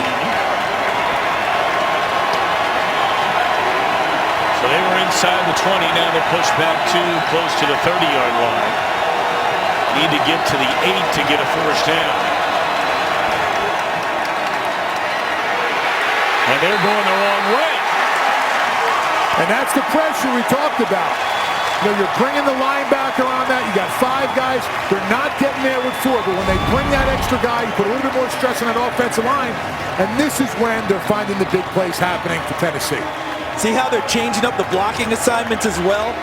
Because on that play, they were showing one thing, and then next thing you know, popping out of the pile was 54 Avery Williamson to help finish things off. He ended up unblocked because I think Carolina got confused in their blocking assignments.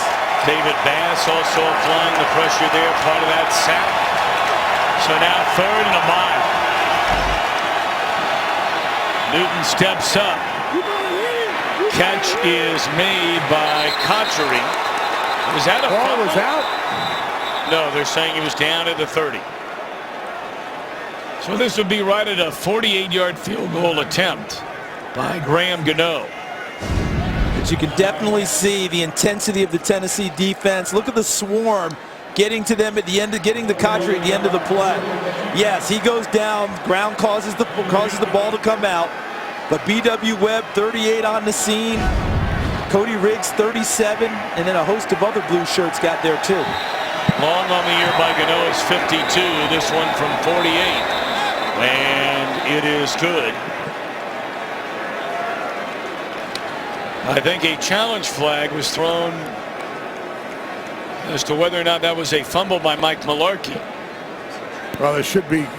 I don't know why they challenged it. As soon as his forearm hits the ground, the play is dead and over. Prior to the snap, Tennessee has challenged the previous ruling on the field that it was a catch and the runner was down by contact.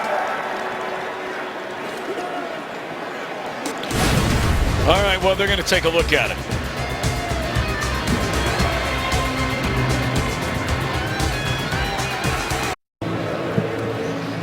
Sort of hard to understand why in the world Mike Mularkey and the Titans would be challenging this call. Doesn't make any sense from what we've seen about why this would be challenged. Look, Kotri goes down, as Tony pointed out, forearm and ball hit. After reviewing the play, the ruling on the field is confirmed. The receiver's elbow was on the ground with firm control of the ball. He was down by contact.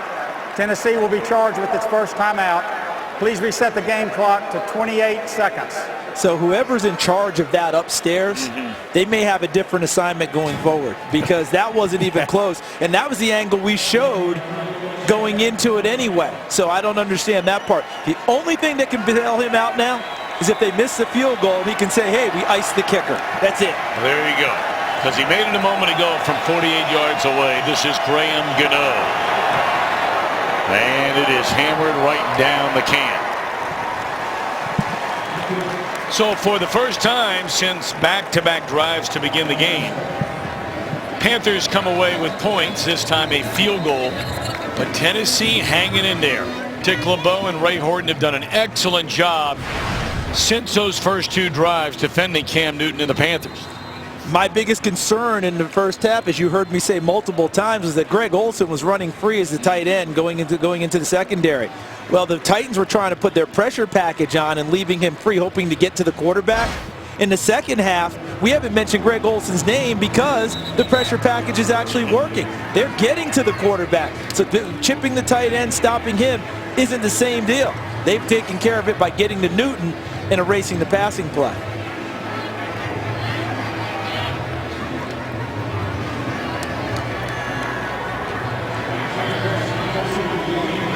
But still a one-score game for Mariota and the Titans in the final 23 seconds of the third quarter.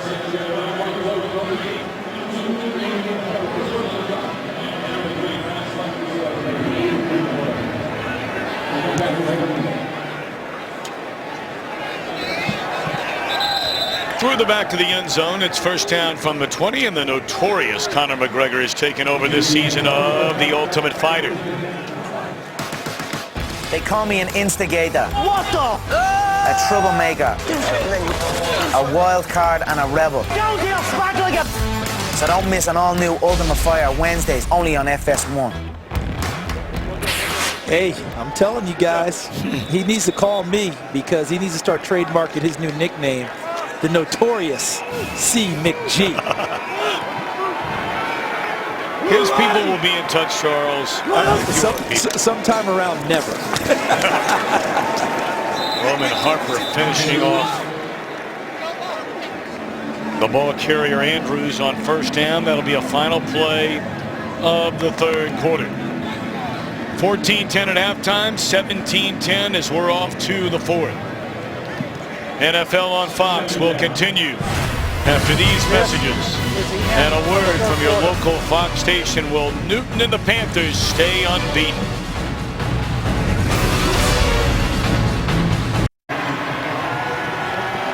(17-10) we're set to begin the fourth quarter here in Nashville, Tennessee. Titans with the football. Second down and 10 from their own 20-yard line. We talked about Mike Mularkey taking over and wanting to get his philosophy in, which is he wanted a physical, tough team that doesn't beat itself. Don't forget, he also made a change and made Jason Michael the new offensive coordinator. Jason Michael, a college quarterback, won a national championship. He calls plays with a quarterback's eyes, and I think that helps Marcus Mariota. Second down, they're going to run it.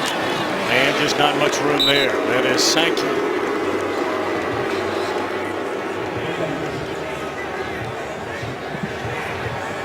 We see the leaders today for the Tennessee Titans. McCluster with 25 yards on the ground. Delaney Walker, as expected, leading receiver. And on defense, there's a stunner. Luke Kuechly has the most tackles for Carolina. And Josh Norman, they've thrown at him one time. He knocked it away. They haven't thrown at him since.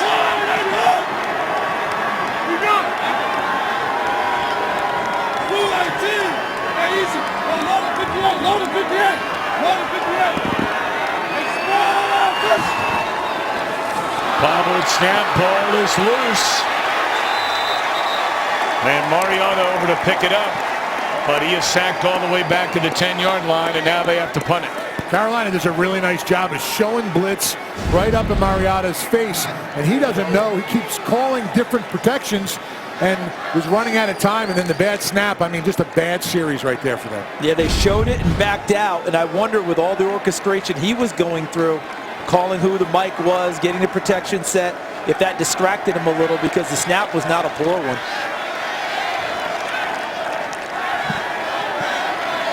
Ted Ginn standing in midfield, waiting on the punt by Brett Kern. Chasing him all the way back to the 34-yard line. And look out. Ginn cuts it back to the middle of the field and is cut down at the 43-yard line. Damian Stafford able to trip him up. Great field position after the Carolina defense stands tall on 3rd down.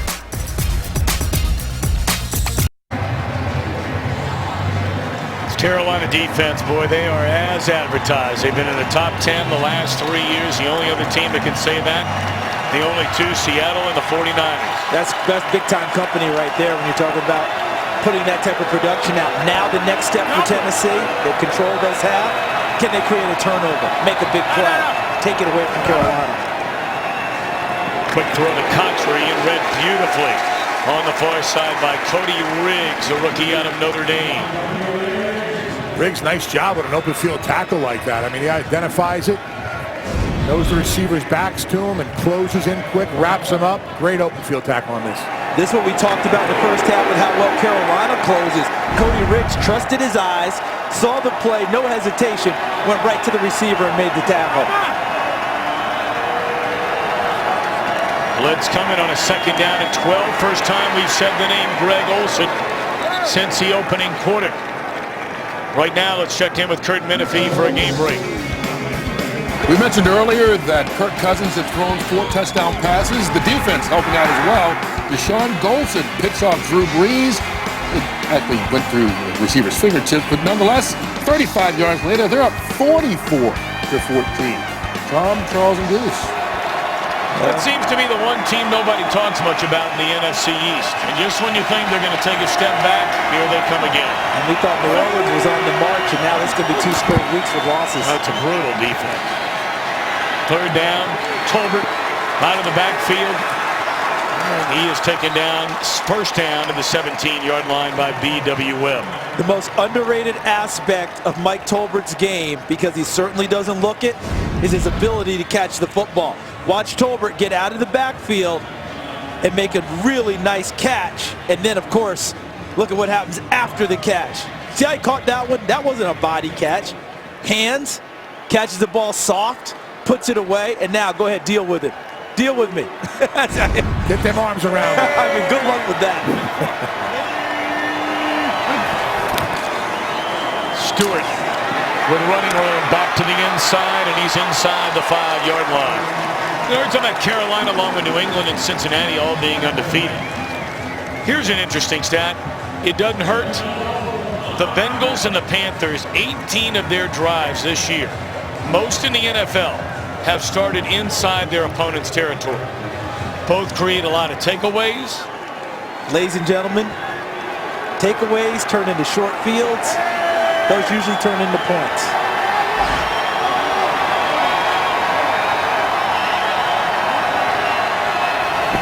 First and goal to 5. Newton keeping himself, trying to turn the corner, and about a foot short from a touchdown. Smiling while he's getting up.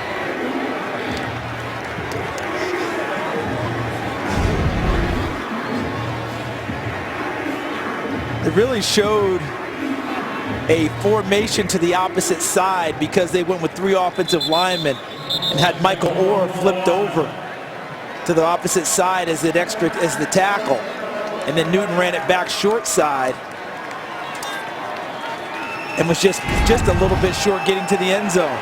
This is usually where they want to run the big guy now in terms of Newton. Remember against Green Bay when we just stretched it across?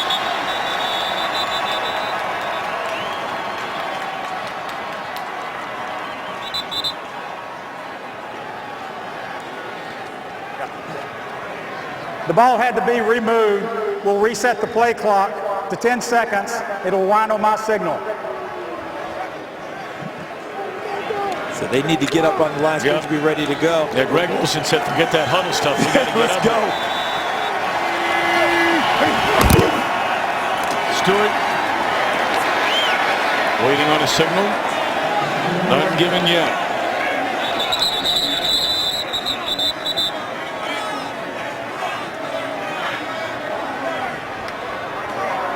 So they're marking it just a little bit short. Remember, it's where the ball is when they blow the whistle to end the play. So let's see if we can determine that in this pile of bodies, this massive humanity. And I think they got it right. I don't think Stewart got to the end zone. Yeah, you can see the feet of the official running in to when he blew the whistle. That's how you can tell where the ball is, and then feet start running in. Third down and goal. Tolbert for a loss. Wesley Woodyard behind the line of scrimmage. This Tennessee Titans defense has really played well in the second half. And they point back to the Atlanta game when we were here, guys. That goal line stand they had that ended in an interception when they stopped DeMarco on third down for the Falcons running the ball. They said that was a watershed moment for this defense this year, and they just did it again, forcing a field goal instead of giving up a touchdown. So now Graham Gano hit from 48 a moment ago. This is a chip shot. 20 yards out. And it is good. Woodyard making the stop of Tolbert, holding the Panthers to 3.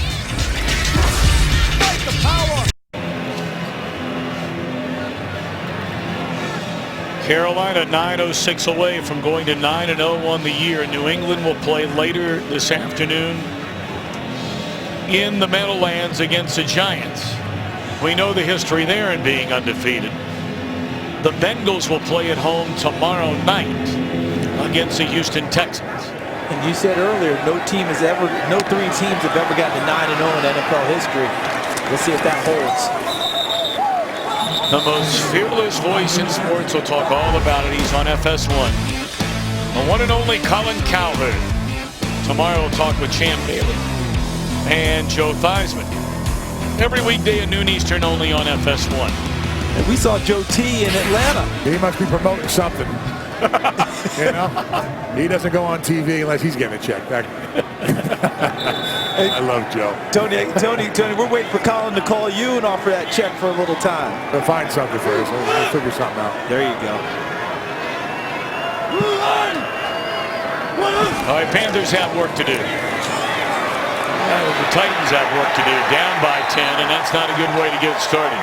Third week in a row, Ely comes up with a sack.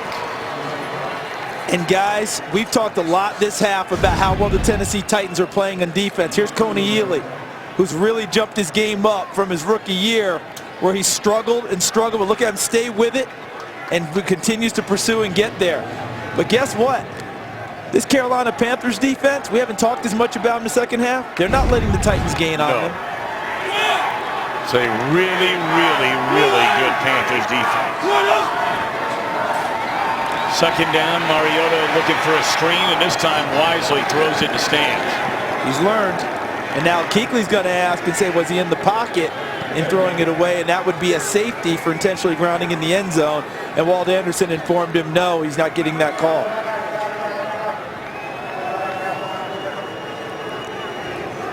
So there we go. The chess masters are Bobby Fischer, Boris Spassky right here. Kuechly on the left, the middle linebacker. Mariota on the right, the quarterback. Matching wits, and Kuechly has the full authority to change defenses, change calls, as he reads the quarterback and what he thinks they're trying to get done. Third down and 17. They need to get to the 28-yard line. Mariota fires and well short of the first down. Catch made at the 20 by Justin Hunter. Tony, Thomas Davis of the Panthers told us we don't have to be the best defense in the league, although we want to be. but our goal is every Sunday to be the best defense in the game we're playing. Tell you what, he's got it right. I mean, they don't give awards out for defenses that don't go and perform week in and week out. You can't overlook. You got to play the game that you're playing. You want to play better than the other team.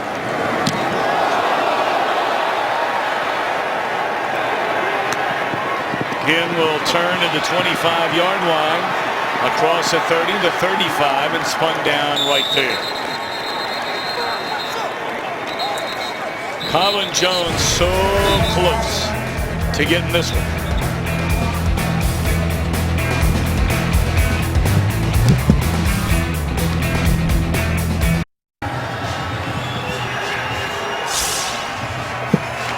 And look at the control of the game this half. Carolina on ball control. They haven't gained many yards, but time of possession is huge. And look at the first downs for the half. Carolina has 7, Tennessee only 1. And Tennessee's done an excellent job on defense. Are you kidding me? Holy mackerel, what a catch by Olsen. I guess it doesn't matter if you cover him or don't cover him. He's going to get the ball. And why was this ball thrown? Because he saw the back of Brian Arakpo to him. Okay, if the back is showing, see the helmet, he's not seeing quarterback or ball at all. You throw it to the receiver, and that allows the receiver to uncover himself in the route. Even though it appears he is covered, he's not. The other hand has still not touched the ball.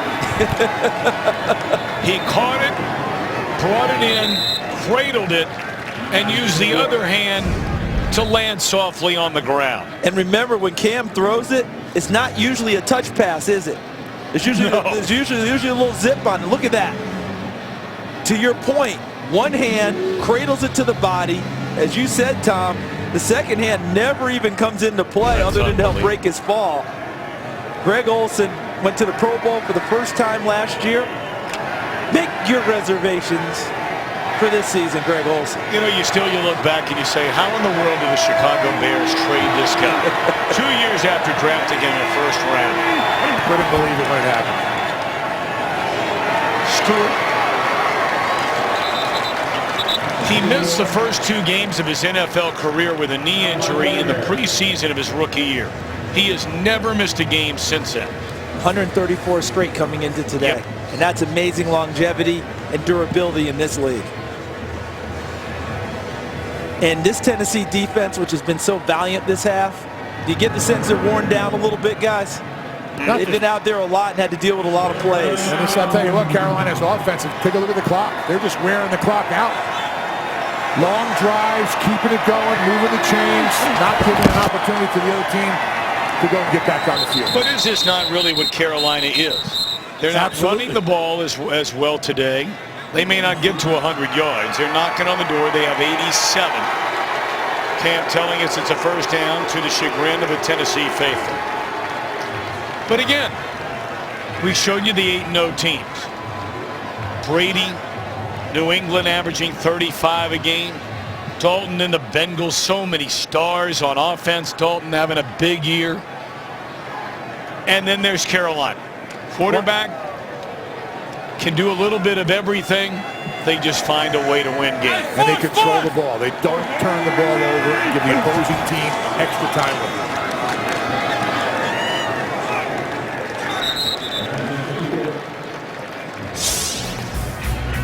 Well, we remember Drew Brees out of the NFC South. They started off the season 13-0 in 2009. Lost their last 3, but of course they went on to win that Super Bowl. Roman Harper reminds his teammates of that regularly. and now with the Panthers. And Cam has said, what did you get to again? 13-0. So what is the goal now for Cam and the Panthers? He wants everyone on this team for them to remember that this team was the best team that they ever played on. So his goal is 14-0, and he goes out the back door. First down is slide down to the 24-yard line. And bam. You know what's very interesting is we asked Ron Rivera a very simple question. Said, Ron, you're an old school guy. You grew up in a military family. You played for the Chicago Bears and Buddy Ryan and Mike Ditka. Why would an old school guy like Cam Newton? Well, he jumped on that one like a 6'4", He said because he is old school. And then went ahead and explained it. Old school in his will to win. Old school and he doesn't care about statistics. Old school in his toughness. And will battle for every yard. Jonathan Stewart will make it 20 straight games for the Panthers of over 100 yards rushing. More importantly for him, he carries down to the 10-yard line. And the offensive line, which struggled with the pressure in the second half from Carolina, is really starting to exert itself in the run game down the stretch. Giving the running backs, giving Cam access to the secondary, and they're taking advantage of it. You know, you guys talk about undefeated teams. How about the New England Patriots, guys? All the way through the whole season, lose to the Giants in the Super Bowl. In the Super Bowl, we're going to see a little matchup of that later on today. This year they went 16-0 and 07 during the regular year. Stewart to the 1-yard line. They had the 72 Dolphins really uneasy because they always want to crack that champagne. And now we've got 3 making them keep the champagne on ice so far. It's not how you start. But you know what's interesting about that? Is that Mike Shula is the offense coordinator of the Panthers. Don Shula, of course, coached the 72 Dolphins. First I've ever heard Coach Shula say, it's okay if someone else gets there because it's his son.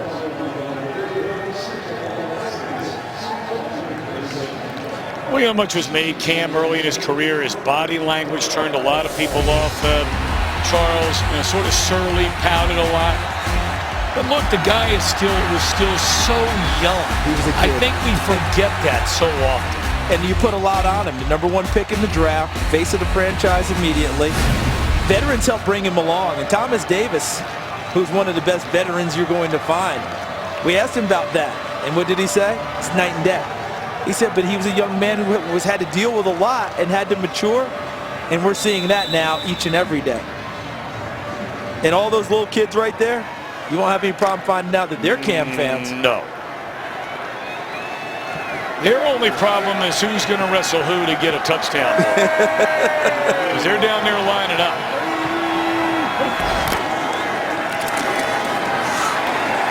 Tennessee saying not there. 3rd down and goal. Titans have done a nice job down there. Whatever you're going to say about this Titans defense, they battle you on every snap. Sure do. And have all day long. They will not make it easy for you. Looks like Al Woods, who's played his way into a starting job, is the injured Titan. Look at that score at the bottom. Lions could win there for the first time since 1991 in Green Bay. 3 points for Green Bay in the 4th quarter. Had a nice moment before this game got started today, Charles. Look at that. That is Steve McNair's son, the legend here for the Tennessee Titans. That's Trenton McNair. And he's meeting with Cam, and Cam understanding the history, understanding really whose stadium this is and was, which was Steve McNair's. And you talk about toughness. If you're going to have a toughness Hall of Fame for quarterback, Steve McNair is first ballot. He would get out of hospital beds on Saturdays and play on Sunday and go right back after the game was over. He was something else. But look at that. Trenton McNair not even wearing Dad's number 9. No. Wearing Cam Newton's number 1. Right here in this stadium, many a battles.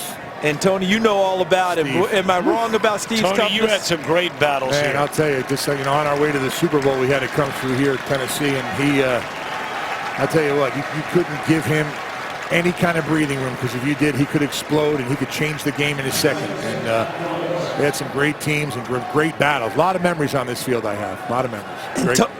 And Tony, those battles, as we take a look at Al Woods going off the field, and look at this, the most rush touchdowns by quarterbacks all time. Cam at 38, Steve McNair at 37, Cam chasing Steve Young at 43. But that toughness of Steve McNair, not just his skill, correct? I'm sure you had plenty of respect for McNair's toughness. I'll tell you what, one of the toughest guys I've ever known, especially at the quarterback position. Just, I mean, you'd hit him as hard as you could, and you're like, he ain't getting up. And he'd jump right back up and No, I know Ray Lewis hit him a couple times, and I heard it across the field. And Steve McNair never stayed down, I tell you. What a heart that guy had. Third down and goal. Gonna reach over, and it is a touchdown. So add another to that list for Cam Newton.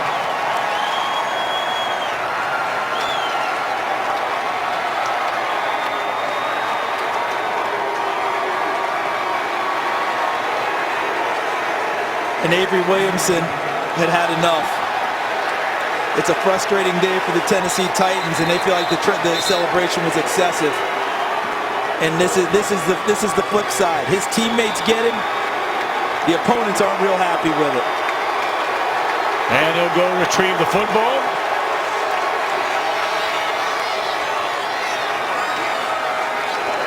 And not a kid this time. But when you wear the #1 jersey, that helps you if you're an adult. But yeah, you see the flip side right there. You see why people battle about it. You understand. Titans thought, okay, you got in. Okay, how long do you have to stay there and rub our noses in it? And you can understand those that feel that way. Totally. I mean, if you're on the opposite side, you're not thrilled at all. It's the 30th game in Cam Newton's career. He's had a passing touchdown and a rushing touchdown. Steve Young had 31 for the most of all time. Newton now with 30. You saw that, and then now taking the ball to the stands for the fans. And I asked the question this week, do you get fined for that? Because, you know, balls in the stands. Only if you kick it or throw it do you get fined by the league, because they're worried about safety of someone getting hit and getting hurt. When you hand it over, there's no fine. The try is good. Offside, number 28, defense. That 5-yard penalty will be enforced on the kickoff.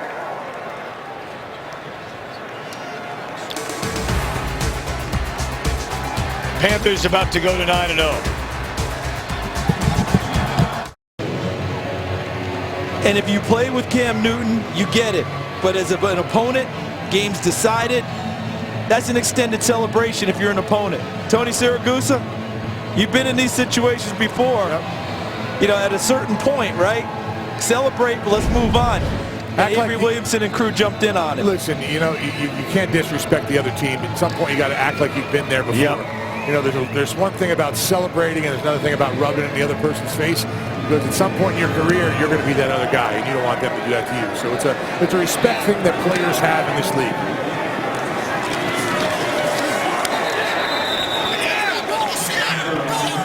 So 2:37 left. We take a look at the remaining schedule for the Panthers this year. We will see them at home against Washington next week. They go to Dallas, and Tony Romo figures to be back for that game. And don't forget, that's Thanksgiving. That's a big one for them, all right? So they go there, a prime time, a featured game, and then they got Atlanta, right? 2 times, and in between that, that's what a lot of people are pointing to as the game with the Giants in New York, because true cold weather game, that could be the only one that they play all year long. Well, the way Washington's playing, they better not look past next week. You're right. Not at all. You know?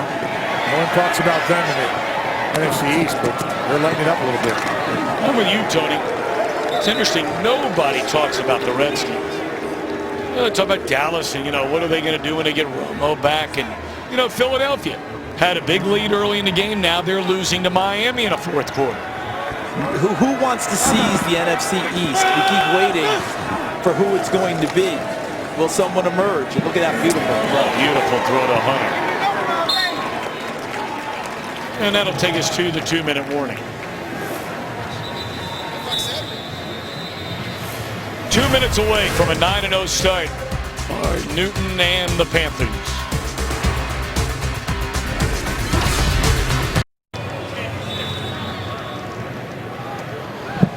Well, we'd like to tell you bonus coverage coming your way. We'll bring you the conclusion of the Lions and Packers. Big upset brewing there. At Green Bay.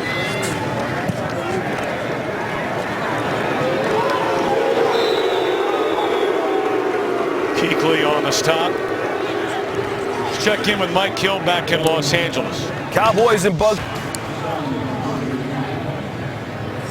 About Jameis, he doesn't look like a runner, but he can still move it around pretty well. And unfortunately, on our last play, got an injury. Justin Hunter, Tennessee grad, who threw a tremendous block on that bounce ball last week at New Orleans that Delaney Walker caught and took for a touchdown. Threw a great block to finish things off. Here's Hunter. There he was right there on the sideline. Tillman, he gets rolled up on as Kuechly makes the tackle on Dexter McCluster.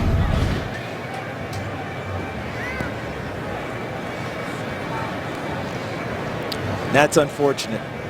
Well, they're going to bring out a cart. And that's so unfortunate. Trying to make a play, make a block for his teammate, and behind him, pile rolls into him. And Justin Hunter was really starting to feel better about things. Remember, he had a big drop in our game against Atlanta. But since then, he's really started to come on. Not in terms of numbers, but better blocker. You know, I talked about that block he threw last week for Delaney Walker. Really helped his credibility with his teammates and with the coaching staff, and you just hate to see that happen. And Luke Kuechly making a tackle, a normal tackle, turns out unfortunate as he's made that on Dexter McCluster. You know, guys, if you look at plays in this game and what really turned the game around, that Anthony Fasano drop, I think, has come back to haunt him. Great point. Well, certainly our thoughts and prayers with Justin Hunter being taken off the field. That was a very gruesome injury. Hope he gets well very fast. They've had tough luck with those types of injuries. Ryan Schwenke earlier this year against Miami, their starting center. As this one winds down.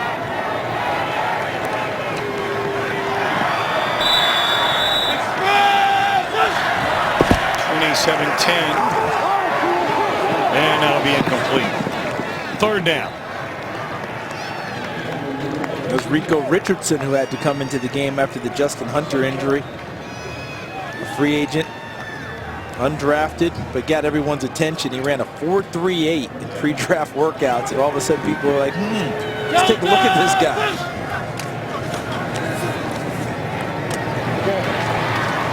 Catch made by Douglas, first down to the 38.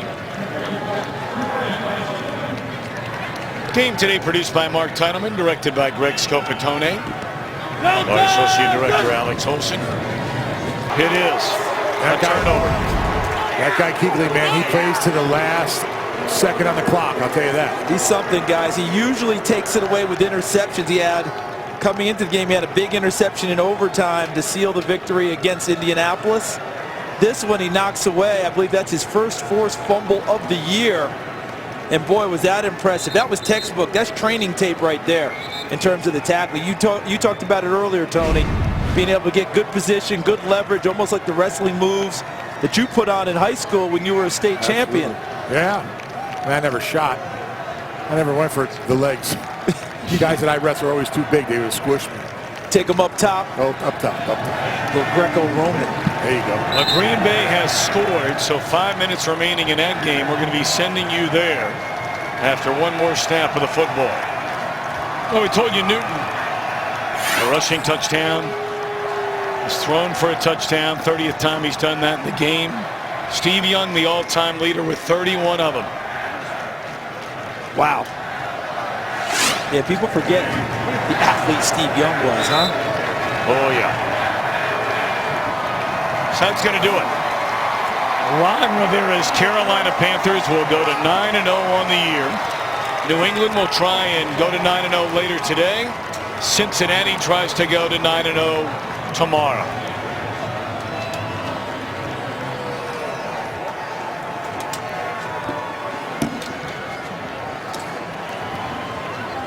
So we're going to take a timeout. We will come back and tie a ribbon around this one. 27-10. Carolina wins it. You're watching the NFL on Fox.